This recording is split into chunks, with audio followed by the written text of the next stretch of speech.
Olá, pessoal, sejam bem-vindos a mais uma live do canal do Sistema Pet. Para quem não me conhece, eu sou Eduardo Antunes, fundador e diretor do Sistema Pet, uma plataforma completa para a gestão e divulgação de criadores de cães e gatos. Boa tarde, boa noite, bom dia para quem nos assiste ou nos ouve, em outro horário. Lembrando sempre que a live vai estar gravada, como sempre, no formato podcast. Então, basta procurar aí no Spotify, no Deezer ou no seu player de música aí favorito por Sistema Pet. Pessoal, hoje a gente continua com a parceria com o Kennel Clube de Florianópolis e iremos transmitir a live também pelo canal do Kennel de Floripa. Obrigado aí obrigado, pessoal, pela parceria, e é sempre bom podermos divulgar e promover a criação de raça de cães de uma forma correta e séria. O papo hoje é sobre uma raça sul-americana, muito conhecida e reconhecida há pouco tempo como raça, relativamente pouco tempo como raça. Vamos falar sobre o dogo argentino. Para isso, nosso bate-papo é internacional. Temos convidados do sul e do norte do continente americano. Então, a coisa hoje não está fraca. Para falar sobre o dogo argentino, não poderia ser diferente, né? Convidamos um criador argentino, reconhecido mundialmente pela qualidade dos cães e muito importante na criação da raça. Árbitro especializado na raça, delegado da Delegação Capital Federal do Clube do Dogo Argentino, proprietário do canil ou criadeiro, né? Eu acho que é criadeiro em espanhol que chama, não sei. Del Capanga, o senhor Ernesto Crescente. Bem-vindos e muitas graças por aceitar nossa Ixi, tá difícil esse espanhol sair, hein? Invitação. Acho que deu. Minha conta de espanhol acabou por hoje. Também estará conosco a coordenadora do Conselho Brasileiro da Raça Dogo Argentino, membro do Dogo Argentino Club of America, membro do Comitê de Mentoria a Juízes da AKC para a raça Dogo Argentino, fundadora e proprietária da Dogo Jet, uma empresa especializada em transporte animal pelo mundo afora. Eu só esqueci... tá. Eu ia dizer que eu esqueci de falar do canil, não, mas é que ela fala direto dos Estados Unidos e pode contar para a gente um pouquinho como é que a raça está se desenvolvendo pelos Estados Unidos. É a proprietária e fundadora do canil Del Pane e também do Luz Verdes Pampas, a Aura Giacomelli. Já esteve aqui com a gente algumas vezes, né, pessoal? Vocês já conhecem ela aí. Fantástica. E para falar sobre a raça aqui no país, afinal de contas, né, precisamos falar com a raça como é que está aqui no país. O vice-presidente de um dos Kennels clubes mais atuantes do Brasil, o Kennel Clube do Rio Grande do Sul, coordenador do Departamento Gaúcho da raça do Dogo Argentino e vice-coordenador do Conselho Brasileiro da Raça Dogo Argentino, proprietário do canil La Rosa de la Sierra e profundo conhecedor aí da raça, o Luiz Freire. Então, pessoal, sejam bem-vindos. Bem-vindos. A Áurea hoje aqui ela vai me ajudar aí na tradução, tanto nas minhas perguntas quanto nas respostas do Ernesto. Eu vou passar a palavra para vocês, deixa eu desabilitar os microfones. Então, para as considerações iniciais. Vamos começar, então, com o Freire, depois com o Ernesto e, por último, a Áurea, ok? Freire, boa noite, seja bem-vindo. Boa noite, pessoal. É com muito prazer aí aceitando o convite aí da participação dessa live. Eu acho de muita importância, uma raça nova, que muita gente tem dúvidas ainda sobre alguns temas, e nós estamos aqui para poder agregar e ajudar o que for necessário. Bem-vindo, Ernesto. Hola, muchas gracias. Es un gran placer y un honor para mí participar con ustedes. Y bueno, esta es mi pasión y mi gran gusto de criar esta raza, así que espero que, no sé, poder aclarar algo o bueno, participar de esta charla. Estoy muy contento, gracias. Welcome, Áurea. Thank you. Eduardo, mais uma vez, um enorme prazer estar participando aqui da sua live, desse projeto sensacional que está agregando as raças, os criadores. E dessa vez chegou a vez da nossa raça amada, da raça que me trouxe até aqui, que é o Dogo Argentino. Eu acho que vai ser muito legal e te agradeço pela oportunidade mais uma vez. Então, vamos lá. Primeira pergunta aqui que eu tenho já... Pessoal, façam as suas perguntas, né? Pelo que eu já percebi, nós temos vários pessoas que estão nos assistindo de vários lugares do mundo aqui, ó. O Angel Rios, saludos desde Porto Rico, muito legal. Então vamos começar pelo começo, né? Deixa eu botar as palavras aqui para tentar facilitar a minha pergunta para o Ernesto. Então, assim, como foi criada a raça, Ernesto? Vamos com um criador argentino para falar como a raça foi criada. Nada melhor do que isso, né? Bueno, sí, la raza fue creada en Argentina, en la provincia de Córdoba, por un médico, el doctor Antonio Nores Martínez. Y bueno, la base de la raza fue el viejo perro de pelea cordobés, que en esa época era un perro que se usaba para peleas de perros, porque era cultural el tema de las peleas de perros, sobre todo en Córdoba. Y bueno, se lo mestizó con otras razas puras para lograr un perro para la casa mayor. Se lo mestizó con Bulldog inglés, con Gran Danés, con Irish Wolfhound, con Mastín de los Pirineos, con Pointer y con Dogo de Burdeos. Entonces, el objetivo era crear un perro para la casa mayor y no tan agresivo con sus congéneres como era el viejo perro de pelea cordobés. Bueno, en el año 1947 ya lo habían logrado y bueno, después que Antonio murió, él siguió con todo el legado de fomentar la raza y hacerla conocer en el mundo y inscribirla como raza en la FCI, en la FCA y en la rural, su hermano, Agustín Nores Martínez. Perfeito. Okay. Mas assim, você falou que... não sei se a Áurea quer traduzir alguma coisa que ele falou. Eu acho que tá bem tranquilo. Eu vou pedir perdão, porque eu não falo espanhol fluente, o que eu falo é um portunhol, como a maioria dos brasileiros, mas ele simplesmente falou do início da raça, que foi em 1928, um projeto do Dr. Antônio Nores Martínez, com a base de um cão que era o perro de pelea cordobês, que era um cão com muito temperamento, né? Ele é extinto hoje. E eles fizeram um projeto com o Bulldog, com o Mastim de Pirineus, o Boxer, o Pointer, cada um para agregar uma característica para a raça, cuja a função seria a caça maior, ou seja, de animais que sejam maiores do que seu próprio tamanho. Especialmente o javali, porque é um problema muito sério na Argentina, né? E a raça foi realmente finalizada em 1947, assim, não finalizada, mas constituída, né, e depois com a morte ele não chegou a ver o final a consolidação da raça, né, Ernesto, Dr. Antônio Martínez. Mas eu acho que está bem tranquilo, se o Ernesto falar um pouquinho devagar, despacito, podemos entender.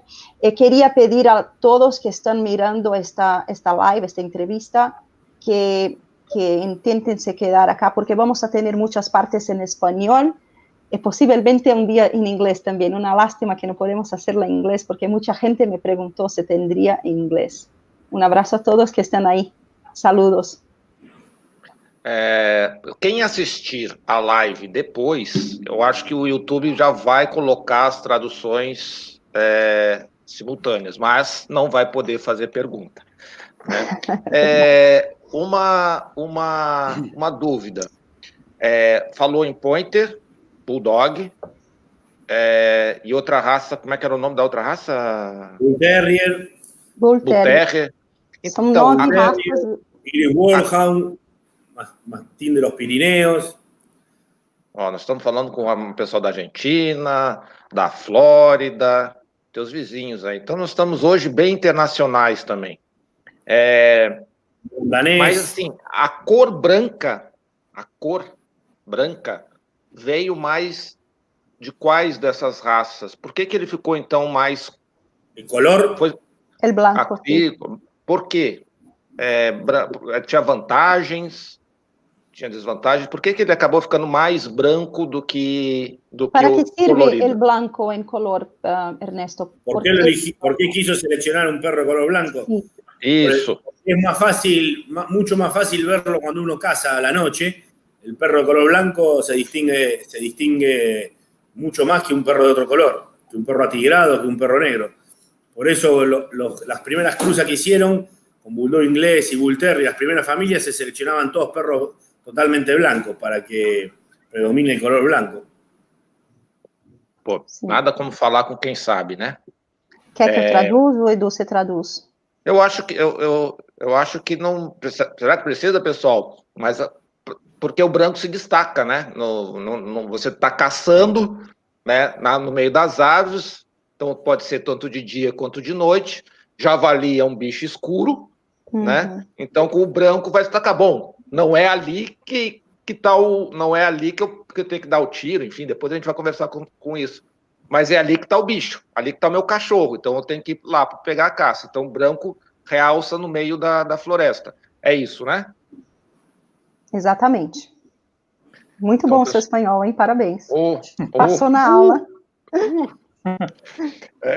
Ô Freire, tu que tá indo, tu tá aqui comigo no Brasil aqui. E o que você sabe, assim, ela foi lá reconhecida lá em 47, ok, mas e quando ela veio para o Brasil? Sabe, tem alguma informação? Eu sei que é sempre difícil a gente buscar informação histórica aqui, né? A gente, não sei se tem esses dados, mas é sempre difícil. Mas o que você sabe aí a respeito do histórico da raça no Brasil? Bom, eu vou falar da minha experiência, tá? O primeiro dogo argentino que eu vi no Brasil foi em 1979, tá? Foi em uma exposição canina do Kennel Club do Rio Grande do Sul, em Porto Alegre.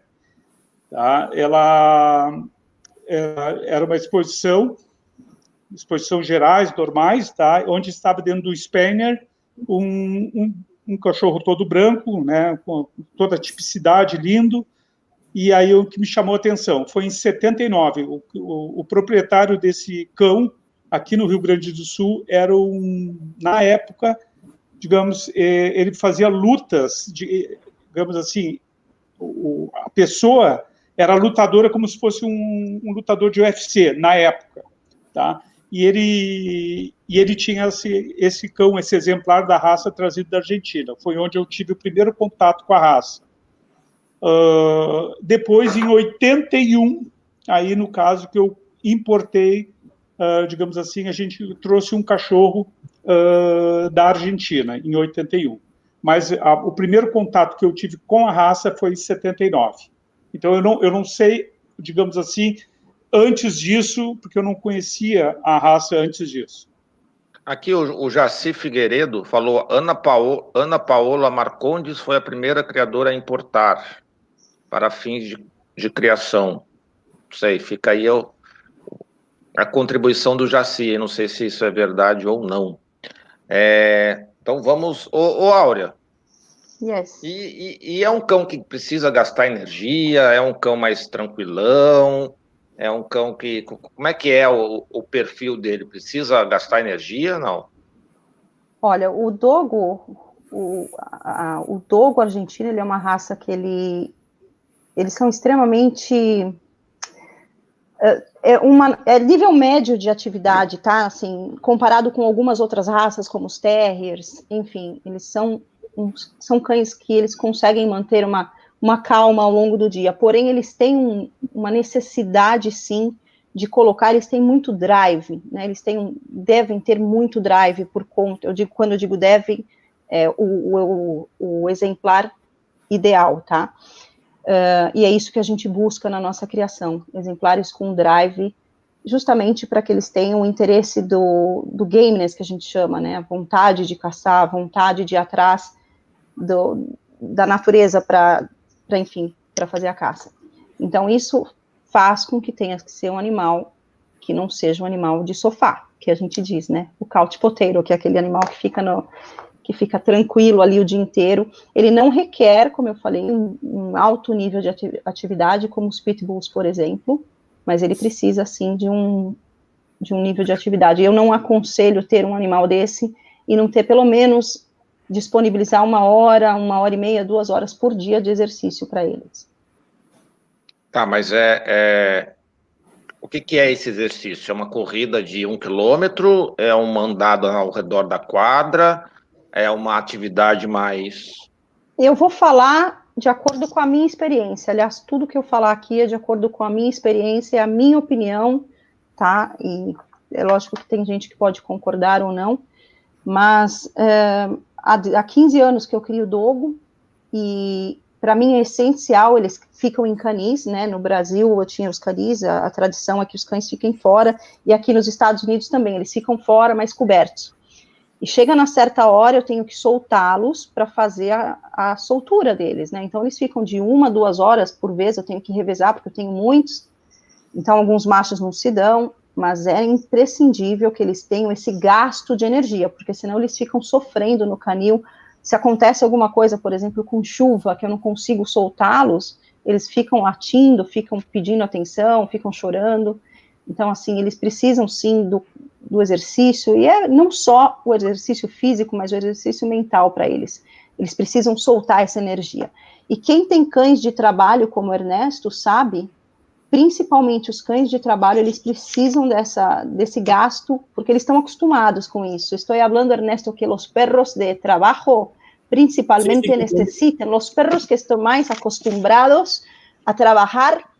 Hay una necesidad muy mayor de tener que salir para el campo, de tener que estar siempre haciendo algo. Eu tenho uns perros acá de trabalho, tenho uns cães aqui da criação do Corey, do meu marido, e eles têm um drive muito alto mesmo, vivem escapando.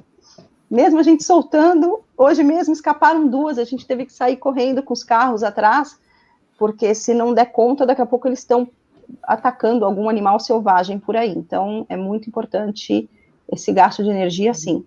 Já vi. Que seja uma caminhada, para quem não tem, né, os cães de trabalho, para quem apenas tem um pet. Um passeio por uma caminhada, uma corrida, depende do estilo de vida de cada proprietário também. Mas eu não recomendo para quem não possa dar não possa se comprometer com esse cão, com pelo menos 1 hora de exercício por dia. Não é um cão assim, não é o melhor cão, ou assim, é o cão mais recomendado para viver num apartamento ali de tranquilinho, né? Quer dizer, é um cão mais de alguém que vai gastar mais energia com alguma atividade. Obviamente tem gente de todas as matizes, mas, vamos dizer assim, a pessoa mais indicada é uma pessoa com pátio, com uma área, com gastar uma certa energia deles. Pessoal, os criadores aqui nos presentearam com uma série de monte de fotos, tá? Eu vou passar as fotos aqui ao longo do tempo, para vocês também poderem ver, e a gente vai falando sobre essas fotos também ao longo do tempo. Mas antes de mais nada, eu queria saber aqui do Ernesto, afinal de contas, né? Isso deve ser muito, muito rico, como eles dizem, né? Mas deve ser muito legal. Ver o dogo caçando, né? Relativamente uma raça nova e que ainda exerce a função lá na Argentina, na caça ao javali, né? É uma praga, uma peste, né? E Ernesto, como funciona, como acontece a caça? Ele vai sozinho, solo que fala sozinho, né? Vai sozinho, ele vai em matilha, né? Pergunta em espanhol, Eduardo. Tá. Haja meu Google Tradutor aqui. Então, como é a caça? Como se dá a caça ao javali? Ele tem outras raças que ajudam? Ele vai só ele? Como funciona? Pode traduzir aí. ¿Entendeu? Creo que comprendí. Mira, Argentina es un país muy grande y hay diferentes escenarios, hay diferentes climas, diferentes terrenos. Entonces hay varias formas de cazar. Por lo general, el dogo caza en jauría, no por lo general, siempre caza en jauría. Hay veces que se caza solo con dogo. Yo, por ejemplo, hasta hace poco cazaba solo con dogo, caminando o a caballo. Y los perros sueltos, ¿no? Entonces los perros tienen que trabajar solos, buscar, empezar a ventear, y cuando detectan a la presa, bueno, hacen presa y uno llega y termina la tarea. Pero hay muchas partes del país que hay montes muy cerrados o hay partes que son desérticas o pantanos, entonces a veces se usa en otras razas también, mestizos sobre todo. Lo que se usa mucho en Argentina es, por un lado, los dogos puros y por otro lado, los mestizos de dogo con galgo, pero todos cumplen la misma función. O sea, lo primero que tienen que hacer es detectar el chancho, encontrarlo, pararlo, y bueno, y después el cazador se encarga de terminar la tarea, pero la función del perro es siempre la misma.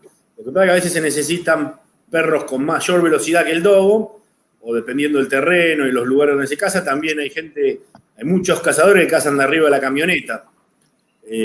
Van por la calle o por caminos con los perros arriba de la camioneta y el perro cuando siente el olor y los ventea, al chancho se tira de la camioneta. Eso es una forma de cazar muy, muy común en Argentina. Si no, a caballo o caminando.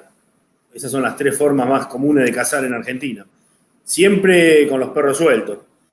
Que el perro haga todo el trabajo, ¿no? Porque yo, por ejemplo, vi en Estados Unidos que lo usan, o en Europa lo usan solamente para presa. Cuando ya las otras razas, los otros perros están peleando o en control del chancho, largan los perros de presa.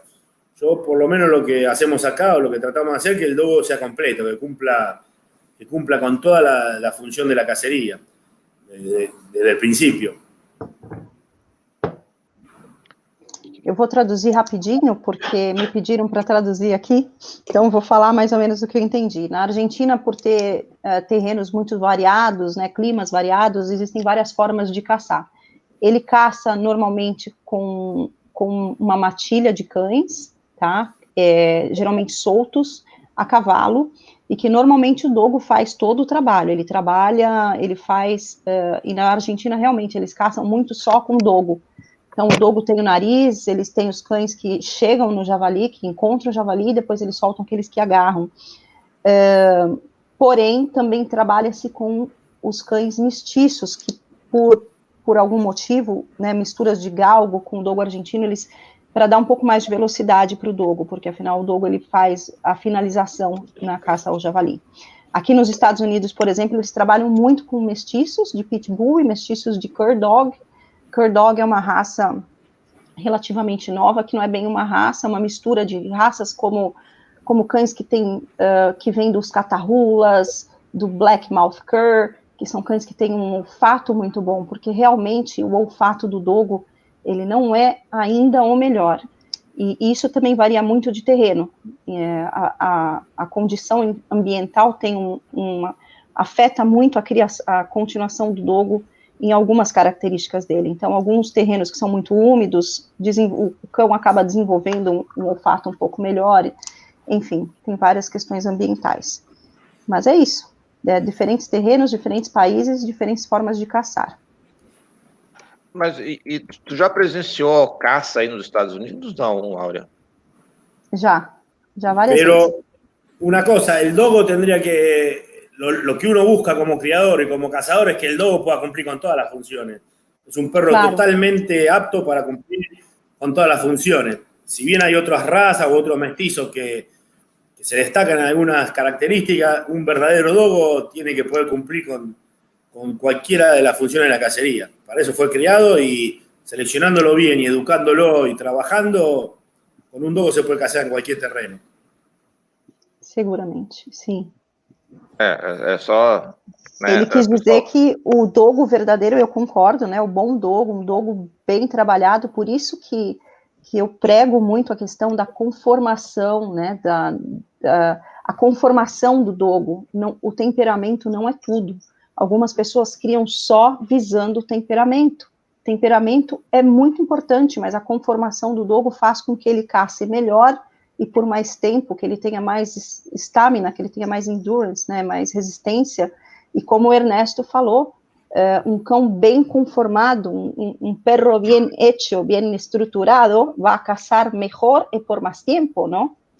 Entonces el temperamento es muy importante, pero la conformación es tan importante quanto, creo yo, es mi opinión.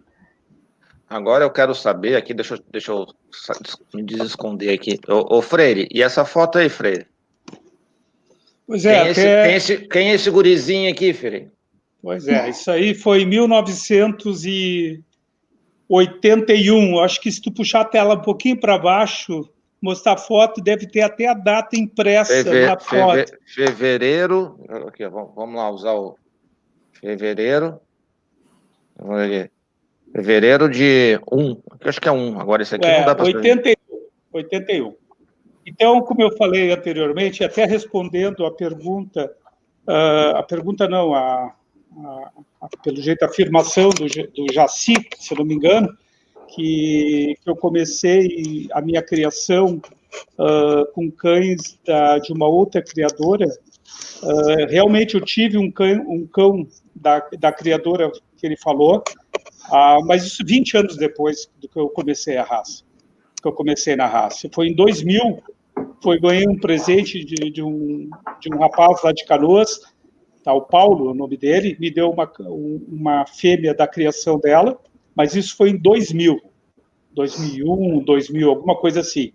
E aí eu tinha 16 anos, 15, 16 anos, em 81 foi o meu primeiro dogo e a primeira importação que nós trouxemos. Na realidade, eu não considero até nem importação.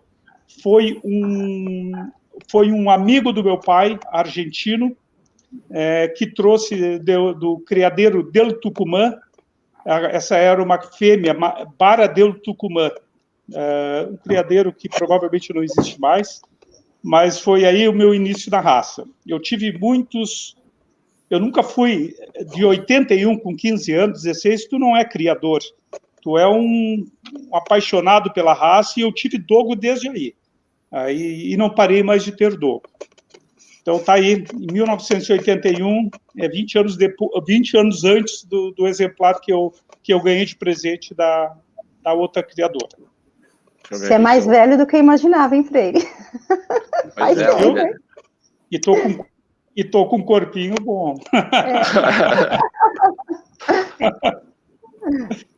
Então, aí algumas fotos que o Freire mandou pra gente. Vai falando aí, Freire. Alguns exemplares da nossa criação aí, mais recentes, desse ano passado. Tem alguma coisa aí, minha filhota com os bebês. Linda. Tá, me ajuda muito. Tem alguns cães aí. Hoje o nosso plantel ele consiste em 25 cães adultos, aqui no canil, 25 cães adultos, e eu estou com alguns filhotes aqui.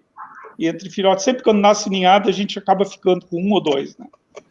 Então, isso é a sina de criador, né? Esse é um cão que eu tive à disposição, uma cachaça, né? Dá para se dizer. Aqui quando se dá banho em dogo, né? Isso não é muito comum. A estrutura do nosso canil, são mais de 30 baias com 10 metros por 10 metros, toda com gramado, arborizada, são 2 hectares, essa é a estrutura de maternidade, aí é a parte da maternidade do canil, mais ou menos isso, pessoal.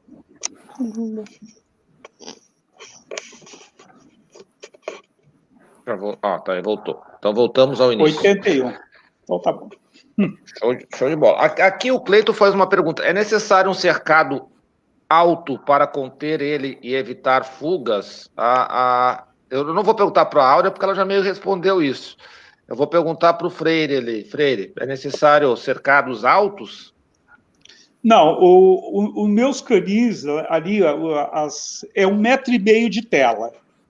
Tá? É 1,5 metro a tela. E para te dizer que só tive uma fêmea que pulou todas as telas, é a que está hoje aqui no meu sofá, porque eu desisti de prender ela quando eu tiver, porque ela pula tudo, digamos assim. Ela é dócil, ela tem 7 meses, então ela é o pet da casa, entra dentro de casa, ela fica, mas assim, olha, toda a minha criação, todo o tempo, 1,5 metro de tela é o suficiente para manter eles. Eles não são cães puladores. Ernesto, vamos ver se eu consigo ser claro. O dogo serve como cão de guarda em um sítio, por exemplo? Una quinta. Para ser una guardia en la quinta. Si sirve el dogo como perro de guardia. Isso. ¿Esa es la pregunta? Isso. Sí. Sí, el dogo ante todo es un perro. Tiene su función primaria, que es la caza mayor, pero después puede cumplir cualquier función de la que cumple un perro de talla grande. Yo creo que sí sirve. De hecho, yo tuve perros muy guardianes y uno, además de tener el perro como compañero, como cazador y como mascota, pretende que también cumpla la función de guardián. No es su función principal, y si uno quiere específicamente un perro para guardia, quizás haya otras razas más especializadas en eso, pero el dogo es un perro que cumple perfectamente la función de guardián de una quinta, de un campo o de una casa. Quer que eu traduza? Por favor, porque assim, pessoal, enquanto vocês estão falando, eu estou preparando aqui as outras fotos, eu estou preparando já as coisas para vocês, e ter que ainda ouvir uma língua que tu não está acostumado, ainda ter que depois traduzir, é um trabalho enorme. Então, Áurea, se puder fazer esse favor, agradeço. Não, basicamente o que ele disse é que, antes de mais nada, o dogo argentino é um cão, né, um cão dominante, então ele acaba fazendo a guarda muito bem, mas não é um cão desenvolvido especificamente para isso. Se a pessoa está buscando um cão para que a única função, a função principal dele seja a guarda, que existem raças mais adequadas, e eu concordo com ele. Eles fazem a guarda, acabam fazendo a guarda, apenas a postura, o visual do dogo argentino, ele já faz a guarda de longe, é só de você olhar para ele, você já não vai, o cara não vai querer pular. Mas, assim, eles são dominantes, eles fazem o territorialismo ali, mas não é uma raça, ela precisa de um treinamento, ela precisa de um... E eu converso com muitos adestradores que têm bastante dificuldade com o dogo, não que ele não seja capaz, mas eles têm mais um pouco de mais trabalho, desculpem, o meu português também está ruim, eles têm mais trabalho do que algumas outras raças que são designadas para isso, como o pastor de Malinois, por exemplo. Perfeito. Aqui a Andrea fez uma pergunta que eu acho que já foi respondida, né? O dogo é um cão que ataca a presa durante a caça ou que cerca a presa para o caçador, mas eu acho que é mais específico, a gente não respondeu. Ernesto, compreendes? Sí, el dogo no, tiene que hacer presa, es un perro que hace presa. Es un perro de presa. Ele ataca e morde, sí. né? Ou se ele fica ali acuando, né? Muerde y sujeta. Agarra.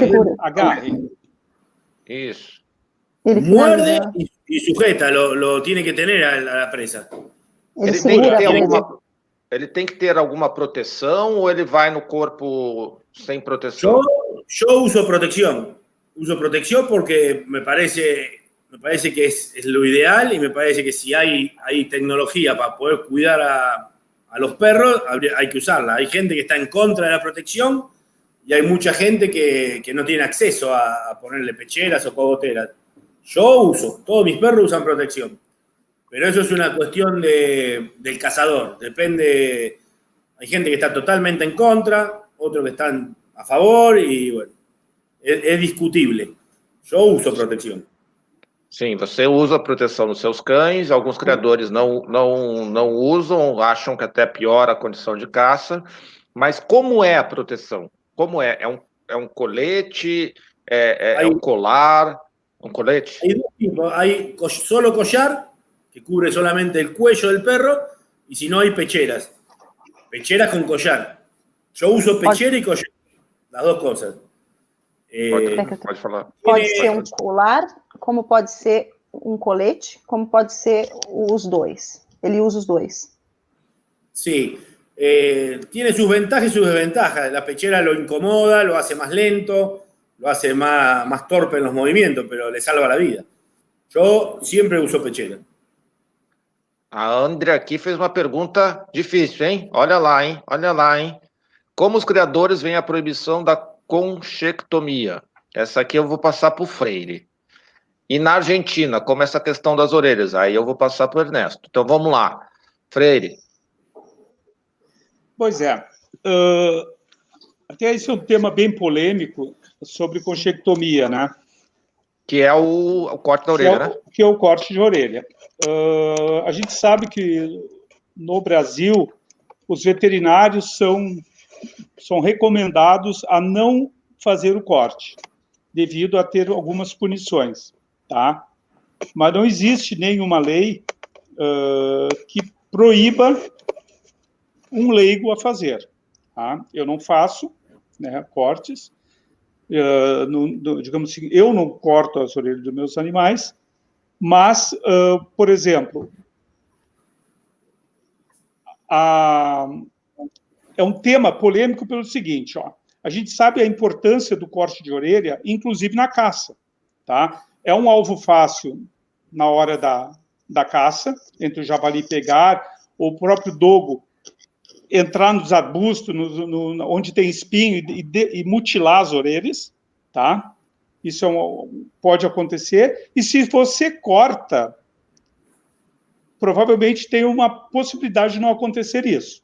Se não corta, o animal com orelhas inteiras, e se acontece isso, e se tu tem um cão que é mutilado na orelha em função ou do javali ou de um espinho que rasga, tá? Se parar alguma polícia ambiental, vai te também, provavelmente vai te punir em função da mutilação que houve no animal.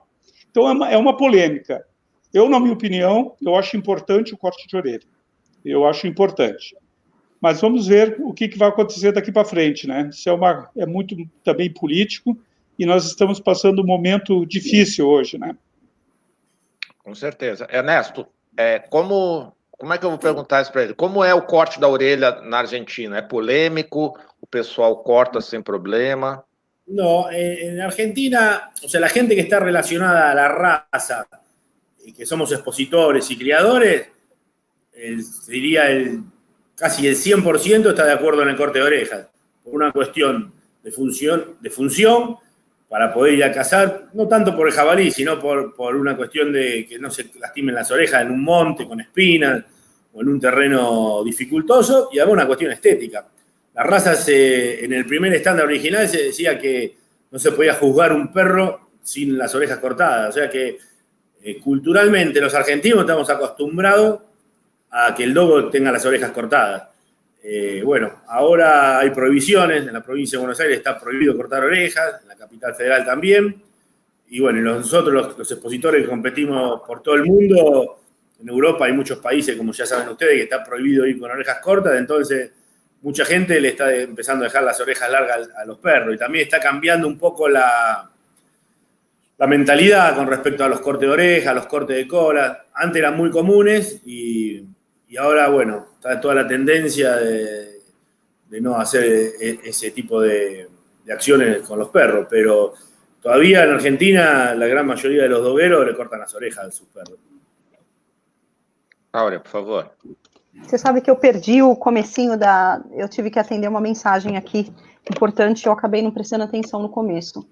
Mas, enfim, a tendência mundial é que não se corte mais as orelhas, né? Na Europa já existe uma proibição, e apesar de ser, a maioria dos dogueiros vai contra isso, porque está no standard, está no padrão da raça o corte de orelhas, né? Isso foi designado pelo criador da raça, pelo mestre do dogo argentino, o Dr. Antônio Nores Martínez, e não seguir isso,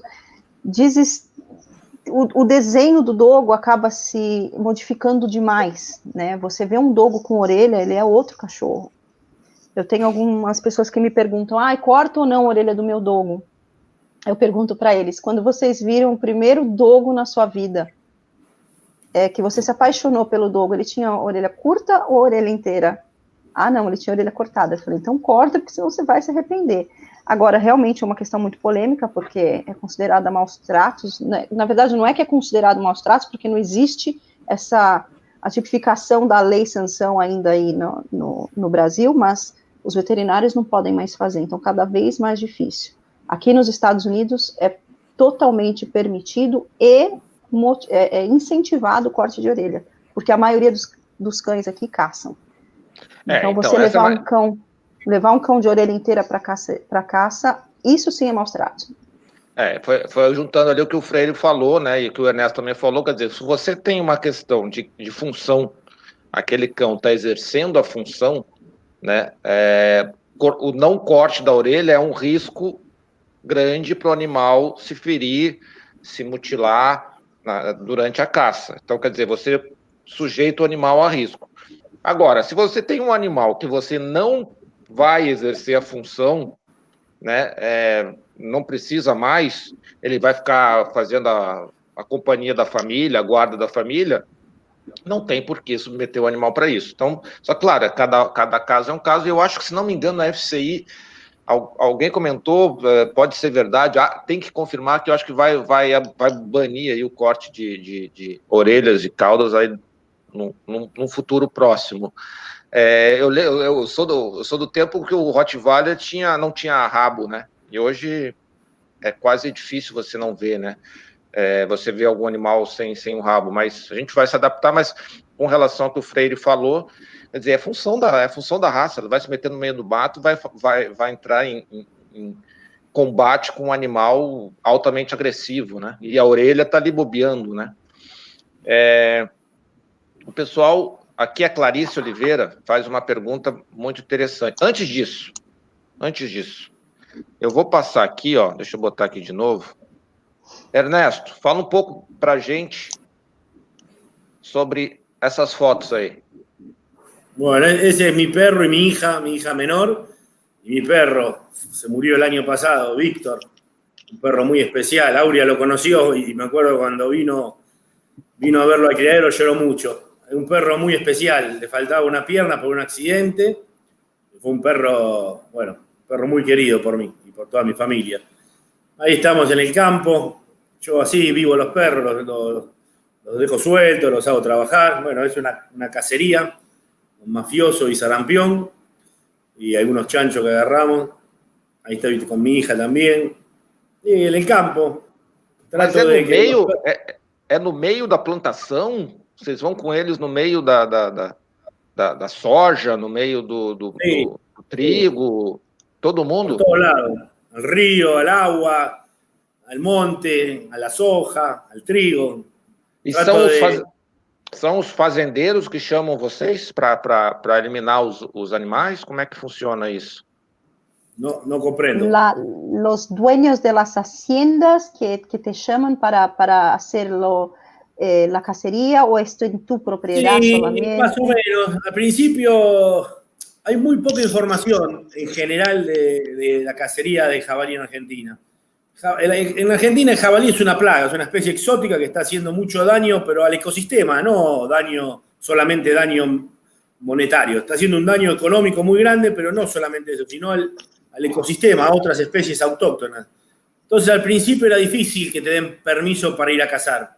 Ahora es mucho más fácil, y cuando te conocen, ven que los perros no hacen daño y que los perros son educados, me dan muchos permisos, me llaman de algunos lugares, y bueno, y nos juntamos con amigos y tratamos de unir lo útil a lo agradable. Tratamos de hacer un bien al ecosistema, y además nos gusta, y también, como soy criador de dogo, creo que es la función principal, no creo, es la función principal del dogo argentino, me gusta, y me gusta hacerlo con mis perros. Entonces, por eso tratamos de unir todo. Quer traduzir, Áurea? Quero. Ele falou que antigamente era muito difícil conseguir uma permissão para fazer a caça, né? Porém, hoje, o javali na Argentina, ele é uma praga que ele não só causa danos monetários, mas também danos ao ecossistema, né? E aqui também, no Texas, nos Estados Unidos tem muito. Então, pelo menos na Argentina, ficou mais fácil conseguir a permissão para caçar, e que ele se junta com amigos, eles se juntam justamente para fazer para ajudar no controle populacional da praga chamada javali. Muito legal. Pessoal, muito obrigado pelas perguntas. A Áurea e o Freire aqui, a gente estava conversando antes da live sobre as perguntas, quem ia responder. Bruno, eu já não faço perguntas que eu já tinha organizado faz tempo. Aqui a Clarice Oliveira fez uma pergunta muito importante aqui com relação a quais os principais problemas de saúde na raça. Freire, quais os principais problemas de saúde na raça? Bom,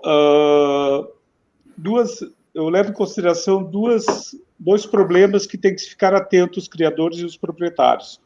Uma é a questão da displasia, que procurar selecionar cães que tenham chapas boas, apesar de nós sabermos que mesmo com chapas boas, não só no caso do dogo, mas qualquer outra raça, isso aí muitas vezes é genético ou também, digamos, adquirido, né? Então, procurar selecionar cães de boas chapas para poder fazer os cruzamentos, tá?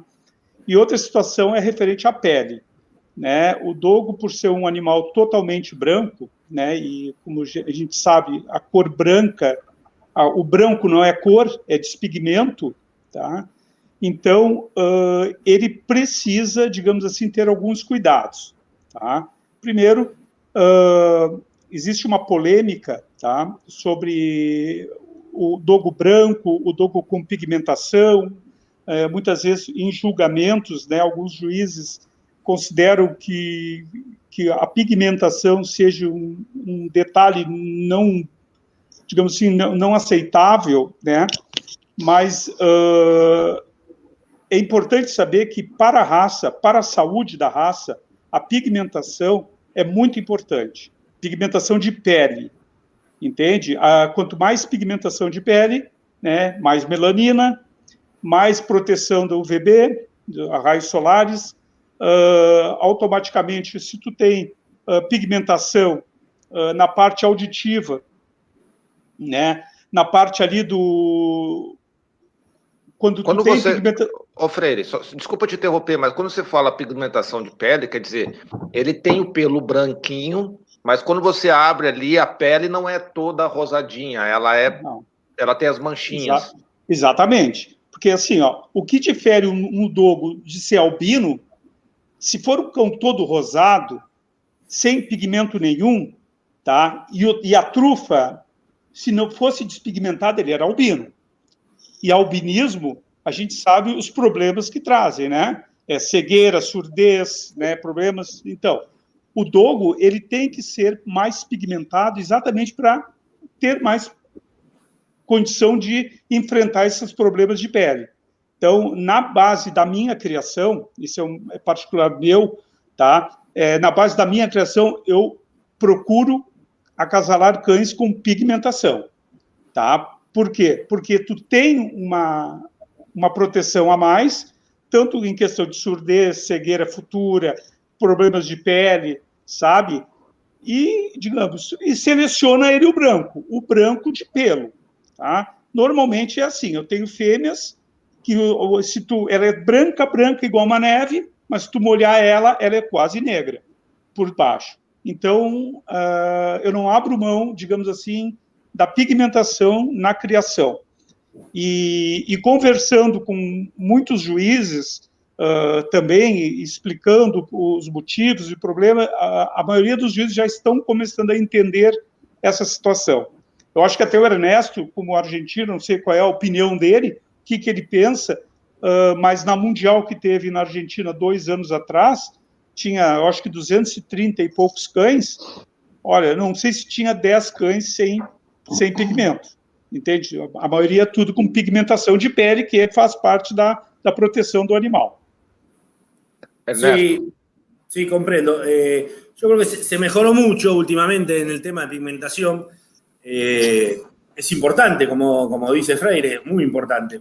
Pero también es muy importante el manto, porque no solo la pigmentación de la piel, sino que en el caso de la incidencia del sol y todo, es muy importante tener mantos tupidos, con pelo saludable. Bueno, la conjunción de las dos cosas hace un perro sano, porque tampoco sirven, hay muchos perros que son muy pigmentados y tienen pelo muy fino o muy poca densidad de pelo, y eso es malo también. Habría que buscar esas dos cosas, que creo que se está logrando.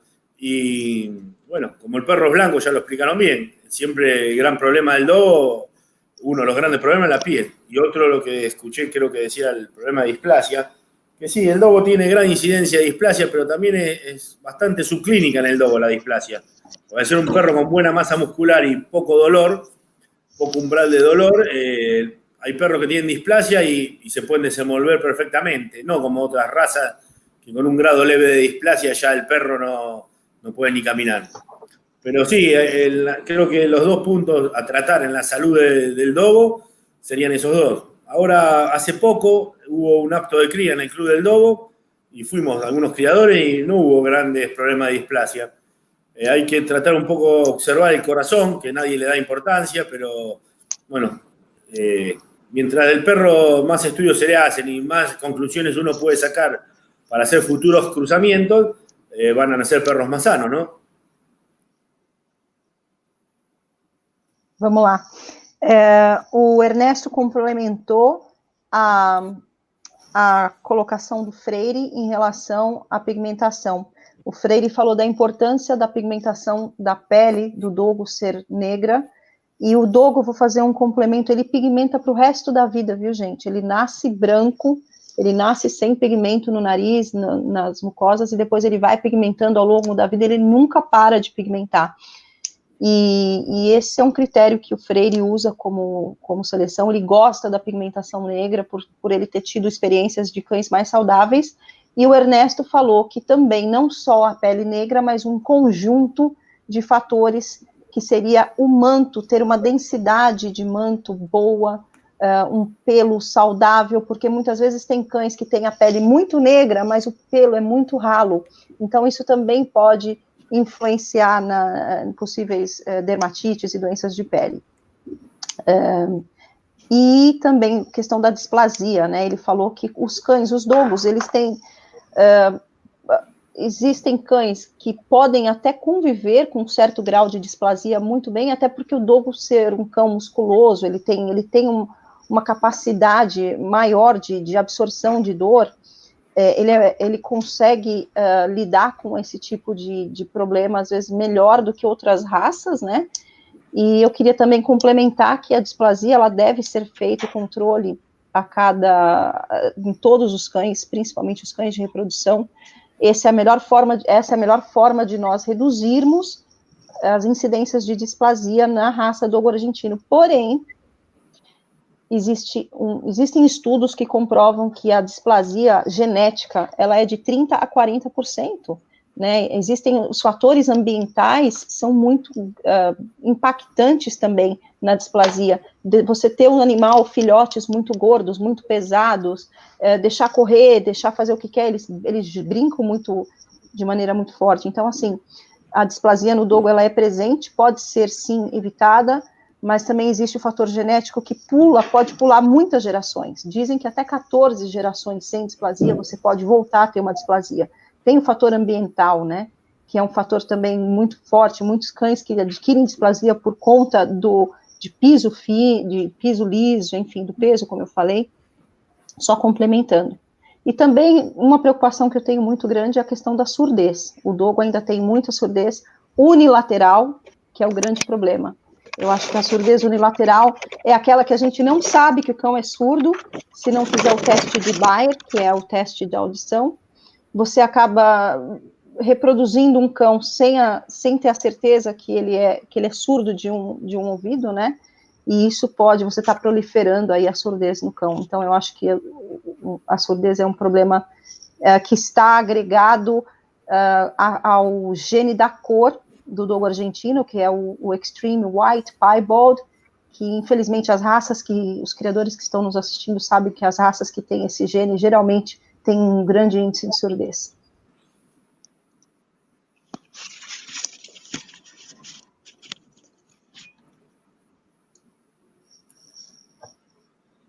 Tá mudo. Tá mudo. Eu me muto e esqueço de desmutar, né? O Magno Oliveira fez a pergunta: quais os cuidados como criadores para minimizar os problemas da raça? E a pergunta deve ser: pode falar, Ernesto. Para empezar, lo primero que uno tiene que hacer cuando quiere comenzar con esta raza es ir a ver varios criaderos y buscar criadores serios. Porque, como todo, lo recomendable es empezar con perros de calidad. Si uno compra un perro o le regalan un perro que tiene problemas de piel, problemas de displasia, problemas de corazón, está bien, lo va a cuidar y va a tratar que ese perro tenga una vida feliz, pero para poder seguir criando empieza muy abajo y se hace muy difícil. Por eso lo recomendable siempre cuando uno empieza o quiere adquirir un perro es ir a buscar información, ir a visitar varios criaderos, ver todo el plantel, no solo el cachorro que le van a ofrecer. Y bueno, y ahora es mucho más fácil porque con estos medios como Internet, como Facebook, Instagram o no sé, todos estos medios, es muy fácil ahora tener información. Como todo, hay criadores muy serios que hacen las cosas bien y tratan de seleccionar, y hay otra gente que se dedica a lucrar con la raza, entonces te venden cualquier cosa. Lo importante sería poder diferenciar entre esos dos tipos de criadores, ¿no? E empezar com uma base sólida. Ele está falando que, até respondendo uma das perguntas que alguém também está perguntando aqui, o Brian ou Soto, algum conselho para os novos em la raza, que é mais ou menos lo que está dizendo, que o principal é... Essa não. Quem é que fez a pergunta? Não, foi uma outra pessoa que fez a pergunta sobre que você leu aí, mas tem uma outra pergunta que o Ernesto acabou de responder sem querer, sem nós lermos. Então, eu já estou aproveitando para responder aqui. Ah, tá. Tu vê como o negócio aqui não é fácil, gente. Vocês estão aí do outro lado e tal, mas, pô, eu tenho que ler as perguntas, eu tenho que ver aqui a imagem, eu tenho que prestar atenção na conversa, e não para traduzir não dá, não. Olha, me ajuda aí. Estou te ajudando aí. Eu já falei que eu vou trabalhar com você. Trabalhar. Já está. Então, o Ernesto, ele acha que o principal cuidado, né, e até um conselho para os novos, como perguntou o nosso amigo aqui, o Brian, é buscar criadores sérios, né, buscar criadores com uma reputação, que fazem um trabalho sério, fazer pesquisas, visitar criadores, conhecer o trabalho de cada um, perguntar qual tipo de protocolo de cada canil, de manejo, de saúde, enfim, realmente fazer uma pesquisa, né, conhecer e estudar sempre, porque tem muita gente que simplesmente cruza sem nenhum critério, que só está preocupado com o fator monetário, em vender cães, e acaba fazendo disso uma fábrica de filhotes sem critério nenhum. E a gente sabe que quando isso acontece, a qualidade dos cães vai para baixo, a saúde dos cães vai para baixo, então isso é o mais importante. Pessoal, tem muita pergunta, muito comentário, muito obrigado pelas colaborações. O pessoal também aqui saudando os nossos convidados, né, o Oscar aqui, o pessoal falando também lá da Flórida. Então, assim, pessoal, muito obrigado aí Eu vou tentar fazer o máximo de perguntas possível, tá? Tem bastante perguntas. A Áurea deixou o Instagram dela aqui embaixo, depois se vocês precisarem falar com ela também. O Ernesto depois vai me passar, a gente deixa ali o Instagram do Ernesto Ele não tem Instagram. Ah, sério? Ainda. A Mariela tem que fazer um Instagram para ele. Mas é o contato, a gente pega o e-mail, nem que seja Tienes o e-mail. que ter um Instagram ou um e-mail. Sim, e-mail, tranquilo. Show? Sim. E depois a gente... O do Freire... me complico. O do Freire também depois a gente coloca ali. Aqui tem uma pergunta com relação a peso. A Bianca faz aqui. Qual o peso ideal de um dogo para ser plenamente funcional, machos e fêmeas? Depende de la talla, no es lo mismo un perro, depende del tamaño, el peso va totalmente relacionado con el tamaño, es como una persona. Una persona de 2 metros tiene un peso ideal y una de 1,60 m lo mismo. En el estándar hay un techo y un piso. Entonces, si un perro, lo ideal se dice que es 45 kilos, pero 45 kilos como un atleta, en una condición atlética y fuerte. Pero está muy relacionado a la talla, al tamaño y es fundamental eso. No es lo mismo un perro que mide 68 centímetros que un perro que mide 60. Pero bueno, lo ideal para tomarlo como un parámetro general son 45 kilos, pero atlético, un perro en estado físico y buena condición. Vou traduzir, porque a taja, o pessoal pode não entender. O peso, assim como os seres humanos, está relacionado com a altura, né? Com o tamanho do cão, com a densidade de ossos, enfim, é uma questão muito relativa. As pessoas perguntam muito quanto pesa o seu cão. Quanto será que ele pesa? O peso, ele é relativo, de acordo com o tamanho, com o porte do cão. Ele, em questões, assim, práticas, ele acha que o ideal são cães na faixa de 45 quilos, porém cães atléticos, né? Que condizem com a altura, uma estatura ideal de 45 quilos para a estatura e com condição atlética, com boa tonacidade muscular, com boa densidade óssea, e eu concordo absolutamente com ele. Ô, Freire, Oi. o padrão da raça, a gente não ia falar muito sobre padrão e tal, mas o padrão da raça fala com relação a essa questão da pele ou fala só da questão da cor do pelo? Porque eu sei que pode ter preto e branco também, né? Não, o padrão pede que tu possa ter até 10% do tamanho da cabeça a mancha. Uma mancha. Uma mancha até 10% do tamanho da cabeça, tá? A gente sabe que, quando eu falo em pigmentação, eu falo, obviamente, em pigmentação de pele, né? Pele, que eu, digamos assim, eu procuro selecionar meus cães, quanto mais negros de pele, para mim, é melhor em questão de saúde, e eu gosto. Isso é particular meu. A questão do branco, claro que tu tem que selecionar, quando tu quer cães para show, tu procura selecionar cães o mais branco possível, tá? O mais branco possível. Agora, já tem subpelos que fica ali onde tem a manchinha negra na pele, onde é a melanina, sai um subpelo cinza, alguma coisinha ali que tu tem que muitas vezes abrir o pelo para olhar. Cara, isso pode acontecer quando tu tem esse cruzamento. Quando tu, digamos assim, é difícil não acontecer. Tá? Agora a questão é a seleção. Tu seleciona para que, se a gente pegar os cães que estão vendidos, quantos são para exposições? É uma quantidade mínima. É claro que a gente tem que orientar as pessoas sobre o padrão. Procurar sempre ir atrás do padrão em questão do pelo branco. Tá? Mas a pigmentação de pele é questão de saúde. Um cão que vive no campo, caçando ao tempo, tá?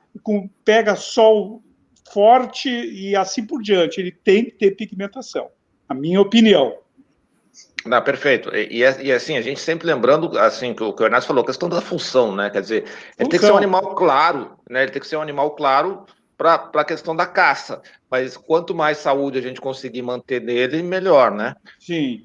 Áurea, qual o índice de surdez na raça? Tem algum estudo com relação a isso? Tem alguma ideia? Não. Não, porque não pelo menos no Brasil ainda não foi o teste de Bayer, que é o teste que faz a medição da audição nos ouvidos, né, direito e esquerdo, ele não é muito difundido e divulgado, né, tem poucas pessoas que fazem. Aqui nos Estados Unidos já é mais comum, a maioria das pessoas agora estão fazendo.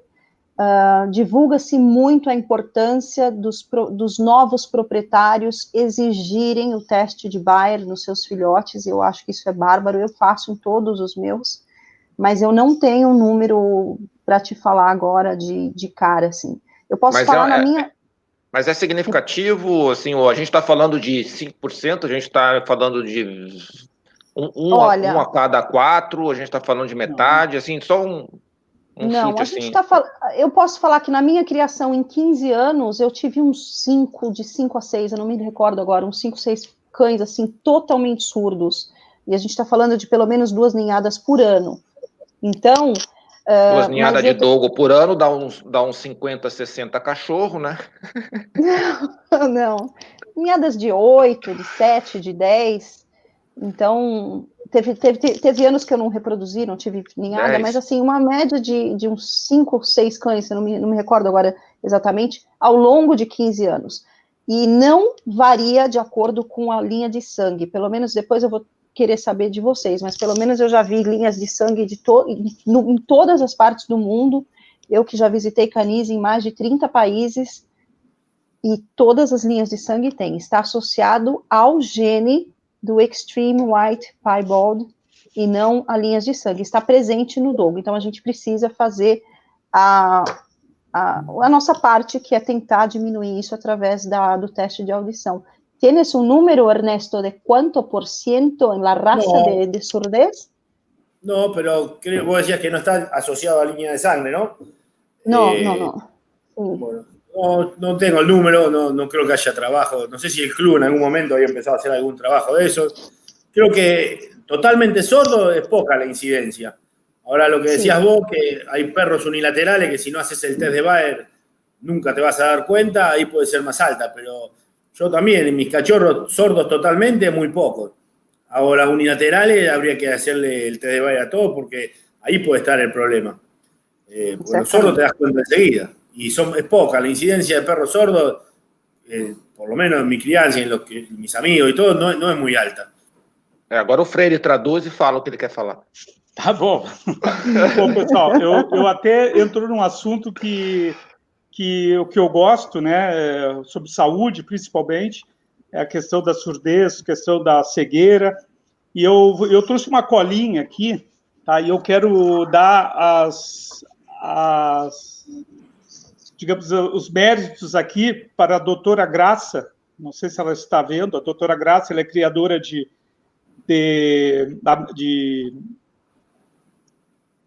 bulldog campeiro, mas ela é médica humana, né? E ela conhece muito bem, e ela me deu uma aula sobre isso aí, tá? Sobre a questão. Então, eu vou ler para não errar, tá? Mas eu vou tentar ser breve aqui.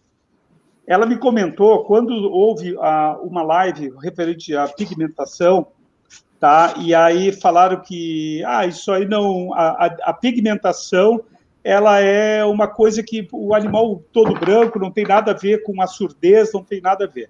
Ela me disse o seguinte, olha, a questão toda que ocorre é o seguinte, o dogo argentino, 90% dele, ele é despigmentado. Como ela falou, como a gente sabe, que eu disse, branco não é cor, é despigmento, tá? Então, o responsável pela despigmentação é o alelo S, tá?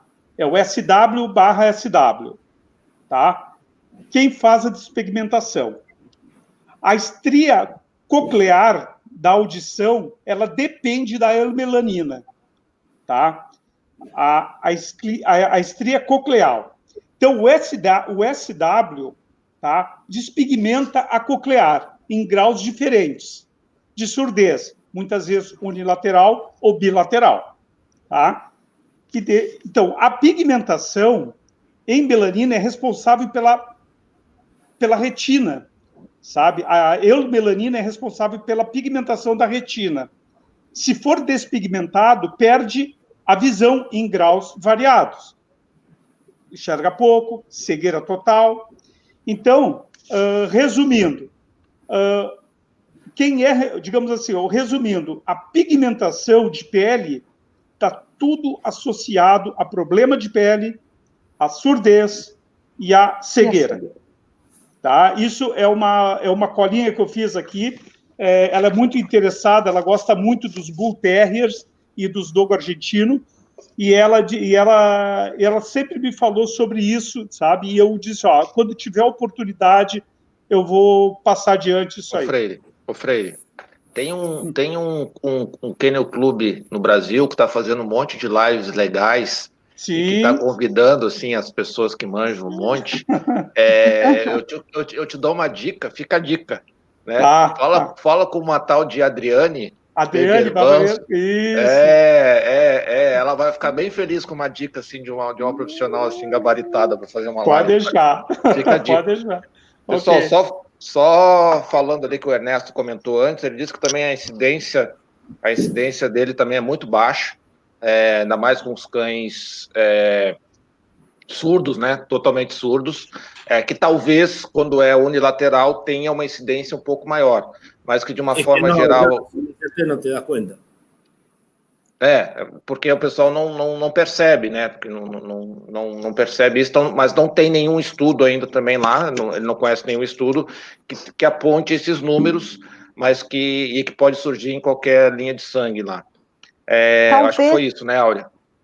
Foi isso, exatamente. talvez aqui nos Estados Unidos nós vamos ter em breve, porque agora com o AKC, como o dogo argentino foi reconhecido pelo AKC, existe uma exigência mínima de testes de saúde nos dogos para uma base de dados para que a raça seja reconhecida pelo OFA, né, que é um órgão de base de dados, basicamente, de doenças da raça. E uma das exigências é o bear testing, que é o exame de audição. Então, eu acredito que daqui a alguns anos nós já teremos números em relação à surdez mais específicos, pelo menos para o plantel aqui dos States. Eu tenho uma pergunta bem interessante aqui do Canil Nakagawa. Sim, não deixa de ser dogo por ter uma mancha fora do padrão. Se tiver mancha fora, ganha o pedigree e pode reproduzir ou não? Eu posso responder? Pode. Eu acho que, primeira coisa, o gene de pigmentação é diferente do gene da mancha. São 2 genes diferentes, tá? A gente está falando de 2 tipos de pigmentação diferentes. A pigmentação padrão, ela é na cabeça, geralmente de preferência em volta dos olhos. Porém, a genética do dogo argentino, a despigmentação do branco faz que quando existe ali a pigmentação, ela vai nas extremidades, ou na cabeça, ou na cola, normalmente, né, nas extremidades do corpo. A genética é a mesma, porém, pelo padrão, para exposição, você só pode apresentar cães brancos com uma mancha na cabeça. E eles preferem entre 2 iguais, isso é muito importante, porque é muito difícil você ver 2 animais com a mesma estrutura, com a mesma qualidade em pista. E um pode ter uma mancha e outro não. Então, para os meus amigos juízes que estão conhecendo a raça agora, que vão se tornar juízes de dogo argentino, não é que um cão com uma mancha na cabeça, ele é já inferior ao outro. Analisem a estrutura acima de tudo. Para mim, manto em uma exposição é secundário. Eu não sei se o Ernesto vai concordar comigo, mas se eu tenho 2 cães de excelente estrutura e o da mancha tem um quê a mais, para mim, ele é o vencedor, independente da mancha. Mas peraí, deixa eu ver se eu entendi. A mancha que eu tô falando é a mancha na cabeça. A mancha na cabeça para uma exposição. Agora, o que o nosso amigo, que eu não lembro o nome dele, quis dizer, é que se muitas vezes nasce um cão fora de padrão. Esse cão, às vezes já aconteceu comigo, de eu ter um cão excelente com uma mancha fora de padrão. A genética é justamente a mesma. A genética da mancha na cabeça é a mesma da mancha na cola. Eu não deixo de se eu precisar utilizar um cão com uma mancha fora de padrão, para fins de reprodução, eu não deixo de utilizar, porque ele tem a mesma genética de uma mancha na cabeça, entendeu? Eu não sei, Ernesto, ¿quieres falar un poquito de la mancha fuera del cuerpo, que sabemos que no es... Mirá, está claro en el estándar, yo además soy juez, para exponer está prohibido totalmente, pero acá estamos hablando también como criadores, y si un perro tiene características sobresalientes y uno cree que tiene la calidad para guardarlo como un reproductor, por más que tenga una mancha en la cola o en un lugar que está prohibido, tranquilamente se puede usar y seleccionar a sus hijos. Eso, como decías vos, los genes es lo mismo la mancha en la cabeza que en la cola, no... Para exposiciones y para llevarlo a pista está totalmente prohibido. Pero como reproductor puede ser un muy buen reproductor. Es más, hay perros conocidos en el ambiente que tenían una mancha fuera de lugar y fueron grandes padrillos. O hembras también. Eu vou... Quer traduzir, Áurea? Não, ele praticamente falou a mesma coisa que eu falei, que grandes reprodutores, e sim, a quem perguntou, não deixa de ser dogo porque tem uma mancha fora do lugar. Isso é um mito, né, que a gente vê muito na internet. O seu cão não é dogo, não é puro, não tem nada a ver. A mesma... Não pode competir, não é apto para a competência. Não, exatamente. Está fora do estándar. Está fora do estándar. Está fora do padrão. É um cão que não pode competir, não pode... E também não se deve usar banalizadamente. Exatamente, se você tiver um cão que é extraordinário como criador, às vezes é um desperdício você deixar de usar por uma mancha fora do lugar, mas não é o ideal. Ela diz, tem uma amiga minha que diz assim que o cão é muito mais do que um único fator, né? Não é porque tem um detalhezinho aqui ou um detalhezinho ali que, mas esse detalhe não sei, mas por isso que você é criador, para você resolver os problemas. Senão, se você só pegar cão perfeito para reproduzir, é fácil, aí não tem graça. Áurea, e essas fotos aqui, Áurea? Fala pra gente das fotos aqui. Vamos ver, tem um monte de fotos. Agora o pessoal vai demorar um pouquinho aí, porque tem... Vai falando foto, um pouquinho dessas fotos. Para mim é um dos maiores dogos assim que eu já conheci, o Chalacos Verdes Pampas, que inclusive eu tenho ele tatuado nas minhas costas. Essa é a minha filha, com 2 bebês que nasceram aqui em casa. Essa sou eu, com 3 bebês da minha última camada, da minha última ninhada. Essa é a Urca Verdes Pampas, que está aqui em casa também. Aí, dando um banho no cão. Os bebês. São ninhadas todas branquinhas, geralmente, como vocês podem ver, tem uma manchinha ali dentro do padrão, uma mancha pequena no olho. Estes também são os bebês que nasceram aqui nos Estados Unidos já. Esse é o Puma, que competiu aqui Esse é o Manchai, Verdes Pampas, ganhador da especializada de 2014. Esse Manchai, essa foto é bem famosa. Manchai Verdes Pampas. Essa é a nossa estrutura em Goiânia.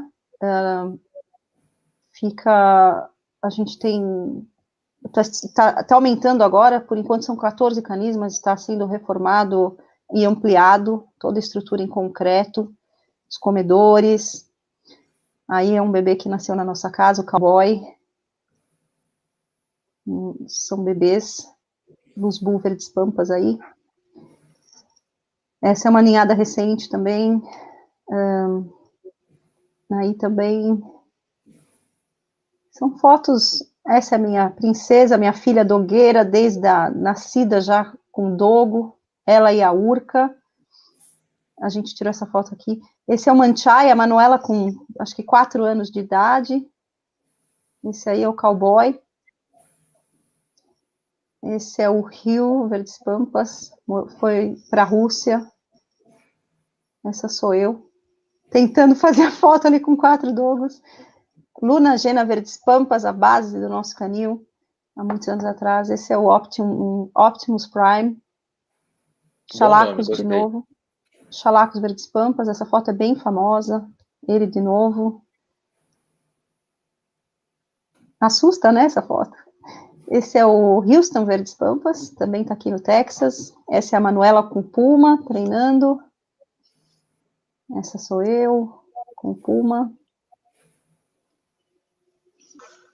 Aí foi na especializada nos Estados Unidos, ele pegou o melhor jovem. E aí, de novo. Voltou, né? Isso. Freire. Ó quem tá aqui, ó. Ó aqui a dogueirinha mais conhecida. Abaixa um pouquinho. Fala olá. Freire. A Manuela. Oi, tudo Manuela. bom? Tudo bom? Daqui a pouco ela está aí no teu lugar, Áurea. Com certeza. Freire, manutenção, como é que é a manutenção aí dos dogos aí? É tranquila, é fácil, comem muito, comem pouco, tem que dar banho a toda hora? Pelinho curtinho deve ser fácil dar um banho nele, né? Mas banho, eu te confesso que é muito eventual, muito eventual. Não se deve, na minha opinião, a gente não deve dar banhos assim com frequência. Meus cães, muitas vezes, passo mais de 30, 40 dias sem banho, 60, muitas vezes, tá? A não ser, claro, que se ele sujar por algum outro motivo, aí tudo bem. Aí a gente pode banhar ele, mas não é uma raça para se banhar. Eu também penso, né, que toda a questão da pele, né, ele já tem uma situação problemática de pele, né? Então, se no momento que tu passa a dar banho frequentemente, tu tira aquela gordura da pele e aí abre poros para entradas de bactérias e algo mais, né? Então, o dogo é um cão, ele se limpa, eu sempre ele se limpa automaticamente. Ele entra no bar quando vê ele está branco, se lambe, é impressionante o dogo. Sobre manutenção, digamos assim, eu tenho uma estrutura aqui que facilita bastante a minha criação. Volto a dizer, né, a gente está na estrada aí desde 81, como proprietário, criador, e aí fomos, né?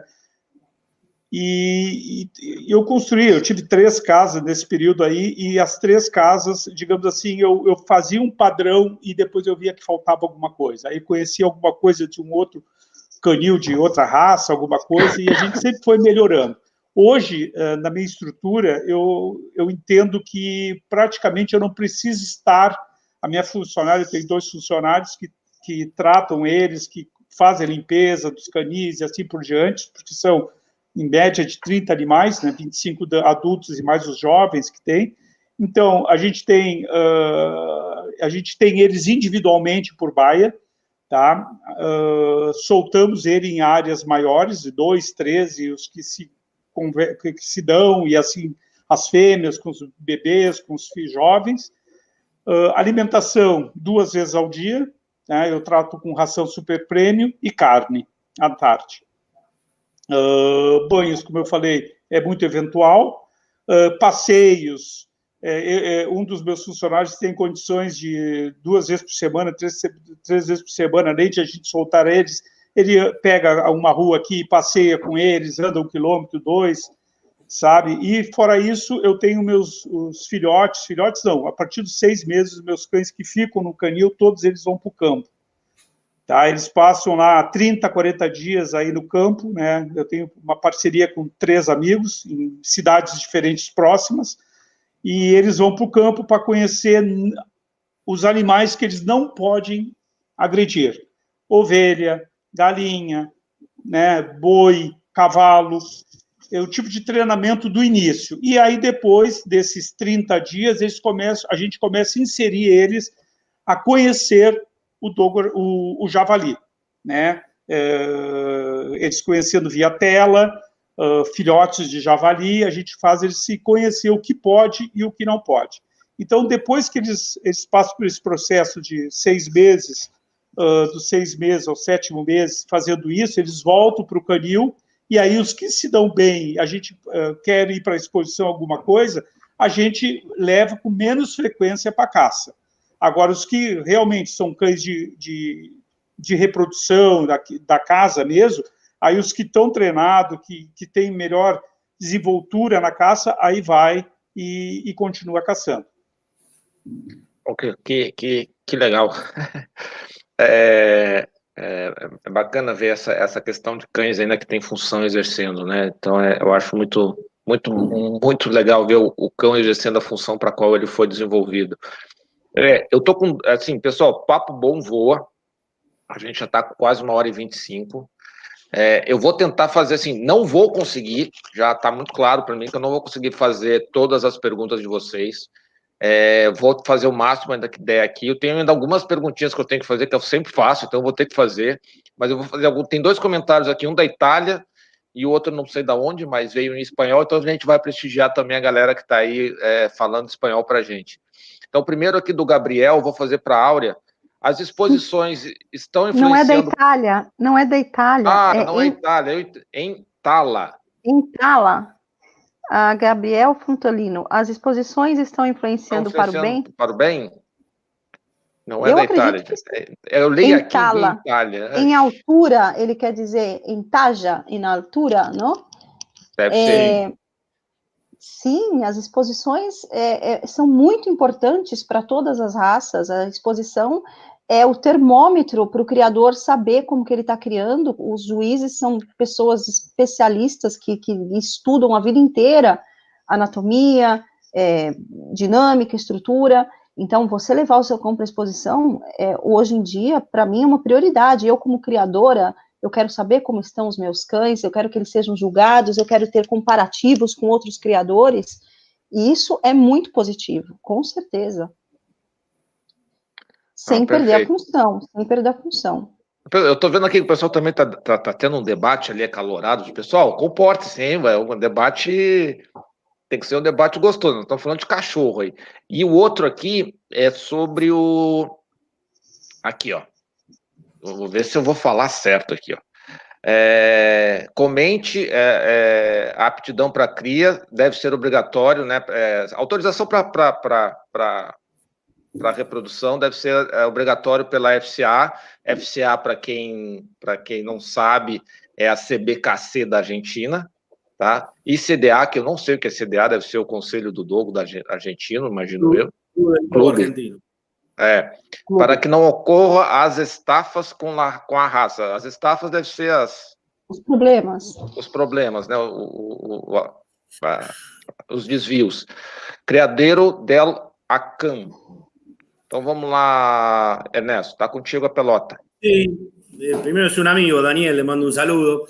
Es relativo. Lo que pasa es que lo ideal sería que sea obligatorio el acto de cría, pero también hay que ser autocrítico. El año pasado, con la delegación Buenos Aires, que el presidente Gabriel Esgro, y se esforzó mucho por hacer el acto de cría, fuimos muy pocos criaderos. Yo llevé mis perros, y 3 o 4 criadores más también, pero hay, no sé, miles de criadores en Argentina que exigen cosas, y después cuando el club las implementa no va nadie. Por eso, en la teoría es todo muy fácil, pero después en la práctica las cosas no se dan. Yo creo que sería lo ideal, como decía Aurea, que el test de Baer todos los criadores hagamos el test de Baer obligatorio, pero por una cuestión de saber nosotros mismos qué estamos criando. Y que el acto de cría sea obligatorio. Lo que pasa es que después hay que ver quién lo cumple. Porque el año pasado lo tratamos de hacer y fueron muy poca gente a hacerlo. Y todavía no se terminó. Pero sí, lo ideal sería eso, que el acto de cría sea obligatorio. En el acto de cría se hacen todos los test de cadera, test de corazón, test de codo. Bueno, había una prueba de resistencia que todavía no se hizo. Y entonces eso, el test de Baer, entonces eso ya pone una vara mucho más alta y además te dice, por una entidad oficial como el Club del Dogo y un veterinario que certifica todos los exámenes, qué calidad tiene tu perro. Pero bueno, como digo, en la teoría es fácil, después en la práctica hay poca gente que la cumple. Eu só quero falar, porque eu não sei se ficou claro o que ele perguntou. Ele acha que deveria ser obrigatório uma certificação de aptidão de criação, né, de reprodução para os criadeiros, e deveria ser imposta pela FCA e pelo Clube do Dogo. E o Ernesto respondeu que seria o ideal, mas infelizmente, quando se impõe alguma coisa, que na teoria pode ser excelente, na prática vira inviável porque os criadores não cumprem. Foi basicamente isso que ele falou. Só uma coisa assim, pessoal. Criação é uma arte que já vem se desenvolvendo aí há milhares de anos, né? Padrão de raça é uma coisa que tem 130 anos, aí, talvez um pouco mais, um pouco menos. Então, assim, a arte de criar nem sempre vai se basear em letras, né? Se a letra está errada, muda-se. Eu vou dar um exemplo para vocês, que vocês aqui que estão nos vendo são mais criadores de dogo ou com interesse da raça. Mas eu vou dar um exemplo para vocês do Staffordshire. Tá? O Staffordshire, por exemplo, ele solicita que a trufa seja preta em exemplares azuis. Isso é impossível. Não tem outra palavra diferente. É impossível de fazer. Né? Então, assim, quem que está errado? O padrão da raça ou quem está errado é o animal? Né? Então, muda-se o padrão. Então, assim, a arte de criar, você não pode... No dia que você olhar um cão por um único aspecto, para de criar, vai ter pet e fica feliz com ele. Porque criar não é só olhar o cachorro em um único aspecto, você tem que olhar o cachorro como um conjunto todo. E aí você avalia os riscos e os benefícios. E quando esses riscos não envolvem saúde, às vezes envolvem aspectos estéticos, então, né, isso diminui um pouquinho. Lembrando que o Ernesto hoje nos colocou algo muito legal com relação a por que o dogo é branco, né? Então, assim, ele explicou perfeitamente para a gente por que o dogo é branco, ele tem uma função, né? Então, essa questão de um único detalhe, às vezes falta um dente, que no padrão diz que falta dentária, é desqualificante, mas você você tem que analisar de fato se você quer criar. né? Você vai, poxa, isso aqui está passando, não está passando, tem que fazer uma análise do todo, tem que ter muito bom senso para ser criador. Não é porque um único detalhe aqui não é permitido, um único detalhe aqui é permitido, você tem que fazer uma avaliação. O Freire hoje nos passou uma questão da pele, né? Isso não tem padrão de raça, né? Isso está na percepção, está no conhecimento que eles vão adquirindo ao longo do tempo, tá? Eu vou para algumas perguntinhas, mas antes disso, eu tenho aqui que agradecer aos nossos colaboradores aqui, membros do canal, que nos apoiam aqui, a todas, que permitem, né, que isso aqui esteja acontecendo, né? Então, todo o pessoal se você está nos assistindo aqui pela primeira vez, assine o canal, que a gente faz lives constantemente, tá? Então, esse horário, a gente está sempre com lives, sempre com alguma raça, são mais de 300 raças reconhecidas, então a gente faz uma live por semana, então a gente tem live aí durante alguns anos, aí, sem repetir. Sexta-feira a gente sempre tem live também com assuntos sinófilos. Ontem a gente falou sobre adestramento. Semana que vem a gente está preparando uma live muito especial para vocês. E essa galera aí do lado é a galera que está nos apoiando aí, sendo membro do canal. Aí clicando ali no Seja Membro, a partir de R$ 2,99, 3 pilinha, vai. Não custa nada. Se você desejar ser membro do canal, está aqui com a gente fica muito feliz, tá? Então, se puderem, se não quiserem, tudo bem, mas pelo menos sejam, né, curtam a página se você está no Face. Se você quer ser membro, está no Face, dá um pulinho ali no YouTube, seja membro e participe aqui com a gente. Eu vou fazer algumas perguntinhas para vocês hoje, agora são as perguntinhas, tentar ser papo, tá? Vamos tentar fazer com que as perguntas sejam mais bate-bola. Monta natural ou inseminação, como é que como o dogo reproduz? Natural. Lo ideal sería una monta natural. El dogo es un perro atleta, pero a veces se usa la inseminación por una cuestión de si la perra no tiene hecho todos los exámenes sanitarios, o si un perro tiene algún tipo de problema, pero lo ideal y lo lógico sería que el dogo haga monta natural, no hay duda.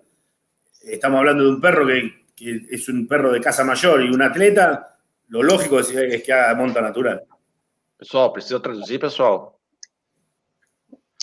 Monta natural, sempre. Monta natural, o cachorro é um atleta, natural. Precisa trabalhar, não tem como não ser monta natural. E o parto, também segue a mesma linha? É parto natural ou precisa fazer cesárea? Normalmente natural. É lógico Natural. que assim como a inseminação, em alguns casos, avalia-se o caso, né, da cadela, pode ser uma questão de idade, né, uma questão de já uma condição pré-existente que tenha que ser feito a cesariana. Mas normalmente também, assim como a monta, deve ser natural. Vamos lá, tem mais aqui. Quantos filhotes, em média? Média, eu sei que assim você vai dizer, já tive filhote, já tive uma ninhada de 1, já tive uma ninhada de 25, mas... 6 a 8, mais ou menos, na minha opinião. Por aí. 6 a 8. Média, Pode né? ser uma média. Ernesto, quantos cachorros en sus camadas, una media? Sí, puede ser, sí. Al principio tenía mucho, 13, 12, ahora un poco menos, pero 8 creo que es un promedio. El último parto tuve 14, que es mucho, no es normal. Pero 8 es un número, creo que es el promedio. Bom é o número 8. Que antigamente tinha mais. Puede ser por la abertura del sangre, porque tenía más, y ahora como trabajamos más en línea, se queda un poquito más bajo el número. Sí, puede ser, pero yo al principio empecé con perros muy en línea, porque compré los primeros perros que incorporé, ya venía muy cerrado y tenía era muy prolífero, pero bueno, es normal. Cuando uno abre, el vigor híbrido y aparentemente tienen que tener más cachorros, eso está comprobado. Pero claro. Sí, creo que 6 o 8 es un número normal na raça dogo. Vamos lá. Bom, essa pergunta vai ser fácil pra caramba. Mas, assim, quais os países, né, eu acho que a gente tem que dizer, além da Argentina, né, porque a Argentina não pode contar nessa história, mas quais os países que se destacam mundialmente na criação do dogo? Ernesto, essa pergunta começa contigo. Quais os países você acha que estão indo muito bem na criação? Depende de la época. Yo hace bastante que viajo, y me gusta y viajo por todo el mundo. En un momento creo que Brasil Brasil e Italia eran los dos países, después de Argentina, los dos países más fuertes. La verdad que a Brasil no fui nunca a ver perros. Fui muchas veces, pero nunca a ver perros, ni a competir, ni a exponer. Pero a Italia sí. Creo que ahora bajó el nivel de esos dos países. Por lo que yo veo, de Brasil no puedo hablar mucho porque no fui. Pero bueno, lo veo compitiendo en otras partes del mundo. Y subió mucho el nivel de Serbia y Croacia. Y sí, creo que ahora está más fuerte Serbia y Croacia quizás, y un poco inferior España, Brasil e Italia, que eran los países que hace unos años atrás eran los más fuertes después de Argentina, ¿no? Esa es mi opinión en los últimos años, que uno viaja, va a las mundiales, sobre todo a las mundiales o a las copas europeas. Me parece que esos son los países más fuertes. Italia, Brasil, Serbia, Croacia y España. Pero creo que empezó a subir un poco más el nivel de los serbios y los croatas y a mi criterio empezó a bajar un poco el nivel de los otros países. Igual que China. China hace unos años atrás importó los mejores perros de Argentina, los mejores perros del mundo, pero ahora aparentemente no lograron nada. No, se hizo la mundial en China, hubo 7 perros. Y no se ven perros criados en China de calidad como los que importaron. De hecho, todos los grandes criaderos vendieron perros de mucha calidad a China e nadie vê o resultado. Áurea, traduz para a gente, mas não põe tua opinião ainda, que eu quero primeiro passar para o Freire. Tá. Traduzindo o que o Ernesto falou, de acordo com a vivência dele, com as viagens dele, ele, dependendo da época, né, em certa época, depois da Argentina, o Brasil e a Itália e a Espanha tinham cães de altíssima qualidade. E ele está falando de exposições, principalmente, porque no Brasil ele nunca esteve para ver cães, tá? Então ele está falando do plantel que ele viu em exposições, mas já na Itália ele já esteve, já julgou, acho que na Espanha também. Porém, agora, o melhor para ele, os países, a Sérvia e a Croácia, tem cães de altíssima qualidade. E a China também, e né? A China, não, a China ele falou o seguinte, ele falou que a China, há uns 2 anos atrás, eles importaram as maiores linhas de sangue, os cães de nome, de renome, os grandes campeões, e eles não conseguiram produzir, né? Então, nem sempre os campeões produzem bem, você tem que saber trabalhar, né, o sangue. Ele teve na Mundial, e a Mundial da China teve 7 cães, 7 dogos, né? Então... Tá, Freire, fala aí pra gente aí. Pô, tu nunca convidou o Ernesto para vir ver uma exposição aqui? Que feio, hein, cara? Tu é vizinho dele. Bom, na minha opinião, assim, ó, eu concordo também, há uma época atrás, a Itália era muito forte, né, em termos de dogos argentinos. Muita importação também que vinha da Argentina. Eu creio que no Brasil, digamos, a gente está evoluindo, está tendo uma evolução na raça, tá? Ainda falta muito ainda. Falar de Brasil ainda, é a próxima pergunta. Então tá, então vamos lá. É o mundo, é o mundo.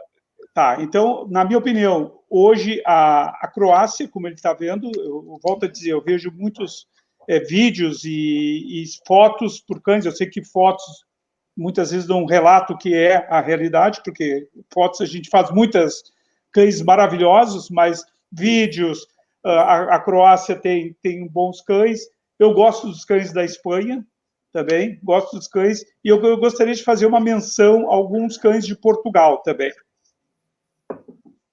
Perfeito. Agora, aquela que está viajando no mundo inteiro, que anda para lá e para cá, que não para quieta, que a gente só conversa dentro de um avião para ela falar com a gente.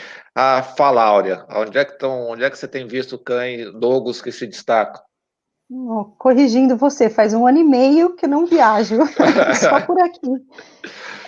Para mim, eu concordo justamente com o que eles falaram, a Itália tem um plantel maravilhoso, ainda tem, talvez eles não estejam tão presentes, né, nas exposições, até por conta de tudo que tem acontecido, mas em nível atual, eu gosto muito dos cães da Hungria e os cães da Sérvia também. Eu acho que o leste europeu tem cães excepcionais, Eslováquia, Hungria, Croácia e Sérvia.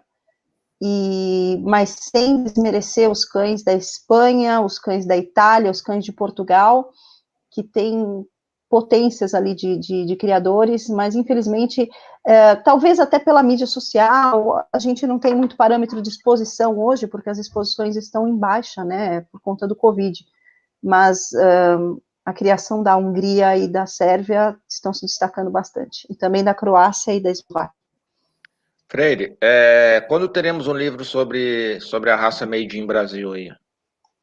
Pois é, uma boa boa pergunta, né? Isso aí talvez até possa ocorrer, isso é nosso conselho aí, a gente pode estreitar isso aí, né, Áurea? Com certeza. Projeto. E como é que nós vamos sair, como é que está a nossa expectativa aí para o Mundial 2021? Nós vamos fazer bonito na raça lá nas pistas? Vamos ter uma quantidade de cães boa. A gente espera os nossos irmãos que venham com muitos cães para o Brasil na Mundial. E nós temos digamos assim, uma fronteira imensa, né? Paraguai, Uruguai, tem vários países aqui próximos aqui. Só que parece que nós vamos ter 2 mundiais no ano, né? Vai ter no mesmo 2022. Ano. Passou para 2022. Ah, passou? Sim. 2022, né? Eu falei 2021. Falou 2021. Não, mas não, 2022. Isso, vai ter 2.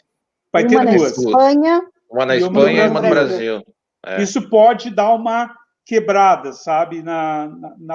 Digamos, o pessoal vir para o Brasil, principalmente o pessoal da Europa, né? Mas vamos fazer um bonito aqui. Não, perfeito. Vamos lá. Vocês já falaram um pouquinho, mas eu sempre faço essa pergunta. Quais as recomendações vocês dariam? Três dicas aí, rapidinhas, para quem está nos assistindo e quer começar a criar a raça. Posso começar? Isso, começar contigo. Vamos lá. Tá. Então tá. Bom, a minha opinião é o seguinte, ó. Hoje, o pessoal, muitas vezes, tá, as pessoas, ao começar a criar, eles focam num cão que foi premiado, ou uma bonita foto, sabe, um campeonato que ganhou, tá?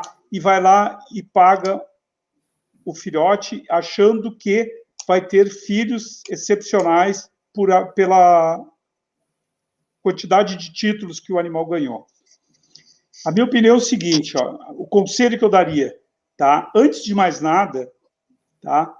Tem que visitar os canis, tá? Visitar, olhar não só os pais, olhar os avós, olhar os irmãos, conhecer a linha de sangue, ver o que tu gosta, conhecer canis, porque queira ou não queira, existe dogos e dogos, tá? Uns uma linhagem mais alta, outros uma linhagem mais baixa, outros com mais pigmento, outros com mais cabeça mais grande, outras menores.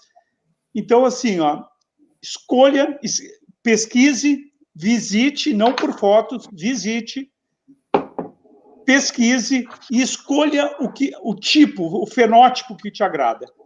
Dentro disso aí, tu começa a escolher cães, digamos assim, de uma linhagem que te agrada. Perfeito? E aí, gente, é importante a gente salientar o seguinte, ó. Não pensa vocês se comprar um filho de um ícone da raça, com um filho do ícone macho da raça e com um ícone fêmea da raça, tá? Que vocês vão cruzar esse filhote que vai sair ícones. Não é assim que funciona a criação. Tá? Tu tem que trabalhar uma linha, tá? Linhas abertas. Trabalhar com 2 linhas abertas é bem complicado. Tu tem que ter uma base de genética para começar a introduzir outras linhas e abrir e fechar, e é a arte de criar. Então, assim, mas fundamentalmente é visitar, conhecer os cães, não só o pai e a mãe, conhecer tudo que tem em relação ao canil, estrutura, porque o que mais existe também são criadores de internet, tá? os que falam maravilhosamente, mas quando tu vai ver, na realidade não é nada daquilo e não tem experiência nenhuma e nunca produziu nada. Tá bom? Então, não pense em economizar ao adquirir um cão. Não pense, tá? Porque o valor que ele vai te custar durante a vida dele é o mesmo valor de um cão de qualidade, tá? O investimento inicial é maior, mas também a satisfação é muito maior. Seria isso. Show. Ernesto, 3 dicas para um criador novo. Primero le preguntaría por qué quiere criar, porque yo veo que hay mucha gente nueva que quiere empezar a criar antes de dar los primeros pasos. Lo lógico sería que tengan primero un ejemplar, interioricen con la raza, empiecen a exponer, y criar sería un paso secundario, porque si el objetivo de criar, ¿cuál es? Yo, por ejemplo, crío para mí, para sacar perros lindos para mí y para mejorar para mí. Quiero mejorar que mi generación siguiente sea mejor que la anterior. Pero antes de eso, empecé como propietario de dogos, después como expositor y después como criador. Yo veo que hay mucha gente que ya compran 3 o 4 hembras, 2 machos y quieren criar para ganar dinero. Y eso está destinado al fracaso seguro. Pero es seguro que va a venir el fracaso. Entonces, lo primero que le diría es que busquen un objetivo. ¿Para qué quieren criar? Porque es difícil criar. Si quieren tener solamente un perro para exponer, mejor que lo compren o que lo busquen. Y después de eso, sí, si ya están decididos a criar, bueno, que lo hagan seriamente. Que vayan vayan y vean, porque antes salió el tema de las fotos, de los videos. Y en fotos somos todos lindos. Yo puedo ser lindo en fotos también, pero no, hay gente que se dedica al marketing y te ponen unas fotos extraordinarias y después vos vas a ver el perro y nada que ver. Por eso lo ideal sería que vayan a ver criaderos y vayan a exposiciones. Porque para eso están las exposiciones caninas, para fomentar la raza y para ver y comparar. Entonces, una vez que comparan y sacan sus propias conclusiones, comprar ahí, y lo más importante de la cría es la autocrítica, ser autocrítico. Por más que el perro sea tuyo, si no tenés autocrítica y seleccionás, no llegás a nada. Entonces, creo que empezar con una buena base sería el primer consejo. El segundo consejo, ser autocrítico. Y el tercero, ser muy, pero muy estricto en la selección. Esas son las 3 bases fundamentales de un criador. Si no, no tiene sentido criar. Olha, se puder traduzir primeiro, antes de passar tuas dicas. Bom, ele falou exatamente, né? O principal é você saber o porquê que você quer criar, né? A raça dogo, e antes de querer criar, conhecer a raça, entender a raça, né? O dogo, ele é um cão que não é para todo mundo, tá? Então, não adianta você querer sair criando a raça sem ter nem o conhecimento de como é ter um dogo argentino na sua casa, tá? E ele também falou da importância de conhecer canis, de conhecer criadores, de conversar, que não é só juntar 2 cães, que você vê na internet, tem muita gente que é criador de internet, você vê só os cães lindos e maravilhosos, mas eles não têm nenhum trabalho aprofundado da raça, são criadores da internet, que ele fala, né? Fotos maravilhosas, mas, enfim, não existe um trabalho por detrás da criação. Então, você criar qualquer raça, existe todo um trabalho. E o dogo argentino, em especial, eu vou falar depois porque essa é a minha opinião, mas eu acho que é isso. Eu não sei se ele falou mais alguma coisa que eu pulei aí, autocrítico. Mas tem que ser exatamente, tem que ser autocrítico, conhecer, não se deixar levar pela cegueira de canil, né, que você acha que seus cães são perfeitos, ter sempre ser crítico dos seus cães. Pode falar agora as tuas dicas. Bom, a minha opinião, em primeiro lugar, como eu estava falando, o dogo não é uma raça fácil. O dogo é uma raça, complementa, eu acho que praticamente o que os 2 disseram, mas é uma raça nova, é uma raça que tem que ser feito um trabalho em linha, então não adianta você comprar a Angelina Jolie e o Brad Pitt e achar que você vai ter filhotes maravilhosos. Você precisa, sim, estudar, investir em estudo, investir em conhecer a raça, conhecer canis, ter um mentor, conhecer alguém que seja um criador já mais experiente, que possa te orientar no caminho, e é isso, estudo, dedicação, muito amor, e deixar um mentor te guiar, né, porque vai ajudar bastante. Pessoal, papo bom voa, né? A gente já está quase chegando aqui em 2 horas de live, 2 horas de Dogo. Eu vou passar, então, a palavra agora para vocês, as últimas palavras da noite. Obrigado vocês aí que estão com a gente. Obrigado pelo papo. O chat aqui está bombando, tá? O pessoal tá trocando ideias, trocando opiniões, fazendo perguntas e tal. Acho muito legal. O bate-papo rola aqui, rola com vocês aí fora. Muito bacana, obrigado pela presença. Eu vou passar, então, a palavra para as últimas considerações da noite. Eu vou começar com o nosso convidado, quase que anfitrião da raça, né? Neto, boa noite, a palavra está contigo. No entendí, Aurea, ¿me traducís? Ernesto, No. você, como eres o invitado de la entrevista, que se puedes hacer una despedida, porque pasó rápido y tenemos que cerrar, entonces la palabra es tuya ahora. Bueno, primero le quiero agradecer, porque para mí es un honor y la primera entrevista que hago. Así que, primero, ante todo, muchísimas gracias. Y bueno, creo que todos los que están viendo acá o los que estamos participando compartimos una pasión. Y lo importante es que no traicionemos esa pasión y ser autocrítico, como dije antes. Y ya lo dijo el creador de la raza, las ideas que nacen sin pasión nacen muertas.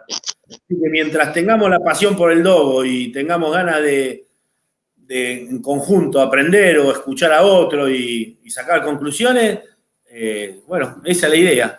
Y le agradezco muchísimo a todos los que escucharon la entrevista y a ustedes tres. Y bueno, nada, un saludo para todos y nada más, no tengo mucho más que decir. Yo también quiero agradecerte por estar con nosotros, Ernesto, por su gran contribuição, por este gran dogueiro que es. Muchas gracias. Estou agradecendo a ele pela participação. Mais uma vez, Eduardo, muito obrigada pela oportunidade da gente discutir um pouquinho e falar um pouquinho, conhecer um pouquinho sobre a realidade que é o dogo argentino, né, com essas pessoas que conhecem tão bem a raça. E te agradeço, espero que vocês tenham gostado, e o Dogo daria para várias lives aqui. Então, mais uma vez, muito obrigada pela oportunidade, e que mantenhamos a raça Dogo argentino viva, presente, cada vez melhor, cuidando da saúde, do temperamento dos cães, da estrutura e do bem dos proprietários. Educação é a chave. Fazemos sempre isso. Parabéns pela oportunidade educacional que você está dando através das suas lives, Eduardo. Muito obrigada. Pessoal, muito obrigado também. Eu gostaria de agradecer ao Sistema PET pelo convite. Adorei participar juntamente com meus amigos aí, Áurea. Deixa um quarto reservado para mim lá, Áurea. Logo estarei no Texas te visitando. E ao amigo Ernesto, que me invite para uma caceria, por favor. Tá? Me gostaria muito de ir com você em campo lá em Argentina. Bueno, falando aqui, para resumir o que eu já falei aqui, a criação da raça do dogo, acredito que outras raças também com seus criadores, mas no dogo, a gente começa com uma paixão, mas uma paixão assim, ó, que tu tem que amar, entende? O dogo é simplesmente uma raça apaixonante. Ele tem uma força, ele tem uma alma, ele te passa assim, ó, e ao mesmo tempo parece um gatinho, é um dócil com seus donos. Mas, como a Áurea falou, dogo não é para qualquer um, sabe? A gente tem que... Vocês, digamos assim, quem adquirir a raça e pensa em criar, realmente tem um dogo. Seja proprietário primeiro de um dogo, sabe? Aprenda os problemas que eles podem te trazer, se tu te adapta a ele. Depois que se tiver o entendimento, aí compre uma fêmea ou compre um macho e comece a criar. Porque acontece muito de pessoas, pela beleza que o dogo é, pela estrutura, pelo atleta que ele é, as pessoas querem comprar um cão pelo seu fenótipo. mas ele tem também uma carga de temperamento que não é para todos. Então, eu gostaria de agradecer, então, a todos, tá? E deixar registrado aqui a minha satisfação de participar com vocês aí. Estou pronto para a próxima, se quiserem. Um abraço a todos aí.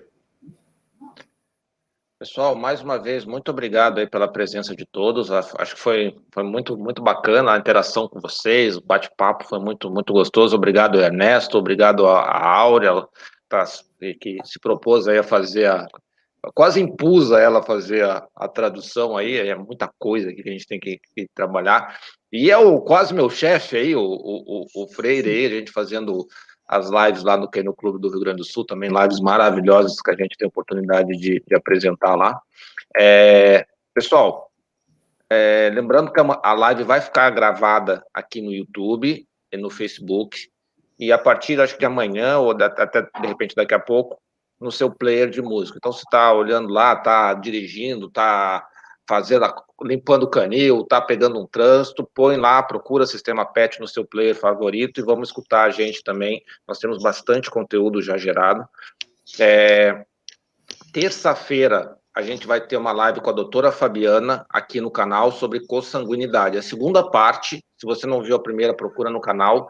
É uma live muito, muito, muito, muito legal, falando sobre consanguinidade, ou seja, casalar pai com filho, parentes, falando sobre COI. Então, a segunda parte, quem não viu a primeira, já aproveita para ver amanhã. Aproveita amanhã, domingão, vai fazer o quê? Vamos conhecer, aprender um pouquinho mais sobre consanguinidade. Terça-feira a gente tem uma live aqui.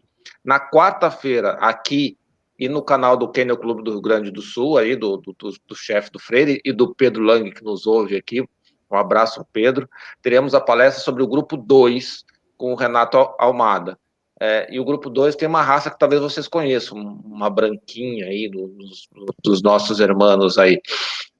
Na próxima semana a gente vai falar sobre uma outra raça também de campo, né, muito inteligente, que todo mundo muito conhece. A gente vai falar sobre Border Collie. E a gente também vai contar com criadores assim também super especiais. A gente está sempre trabalhando aqui para levar um conteúdo importante e relevante para os sinófilos que realmente desejam agregar conhecimento. Obrigado a todos que estão nos propondo temas, a gente está procurando fazer o máximo possível. Um beijo a todos, cuidem-se e até a próxima. Tchau.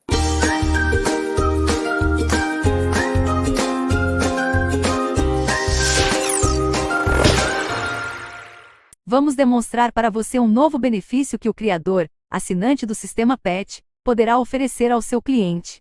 Agora você poderá disponibilizar, de forma totalmente gratuita, um sistema completo para o novo proprietário de seu filhote. Assim que você efetuar a venda para a nova família, poderá enviar para seu cliente o acesso a um sistema completo de Pet Care.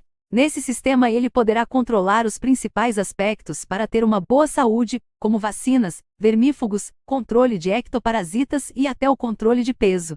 Além disso, ele poderá atualizar fotos do filhote que poderão ser exibidas automaticamente no site do criador. O cliente poderá informar o resultado de exames importantes, como displasia coxofemoral, e de cotovelo e luxação de patela. Dessa forma fica mais fácil ao criador acompanhar a saúde dos filhotes após serem vendidos. Faça parte agora do melhor sistema para criadores do Brasil. Assine agora o Sistema PET.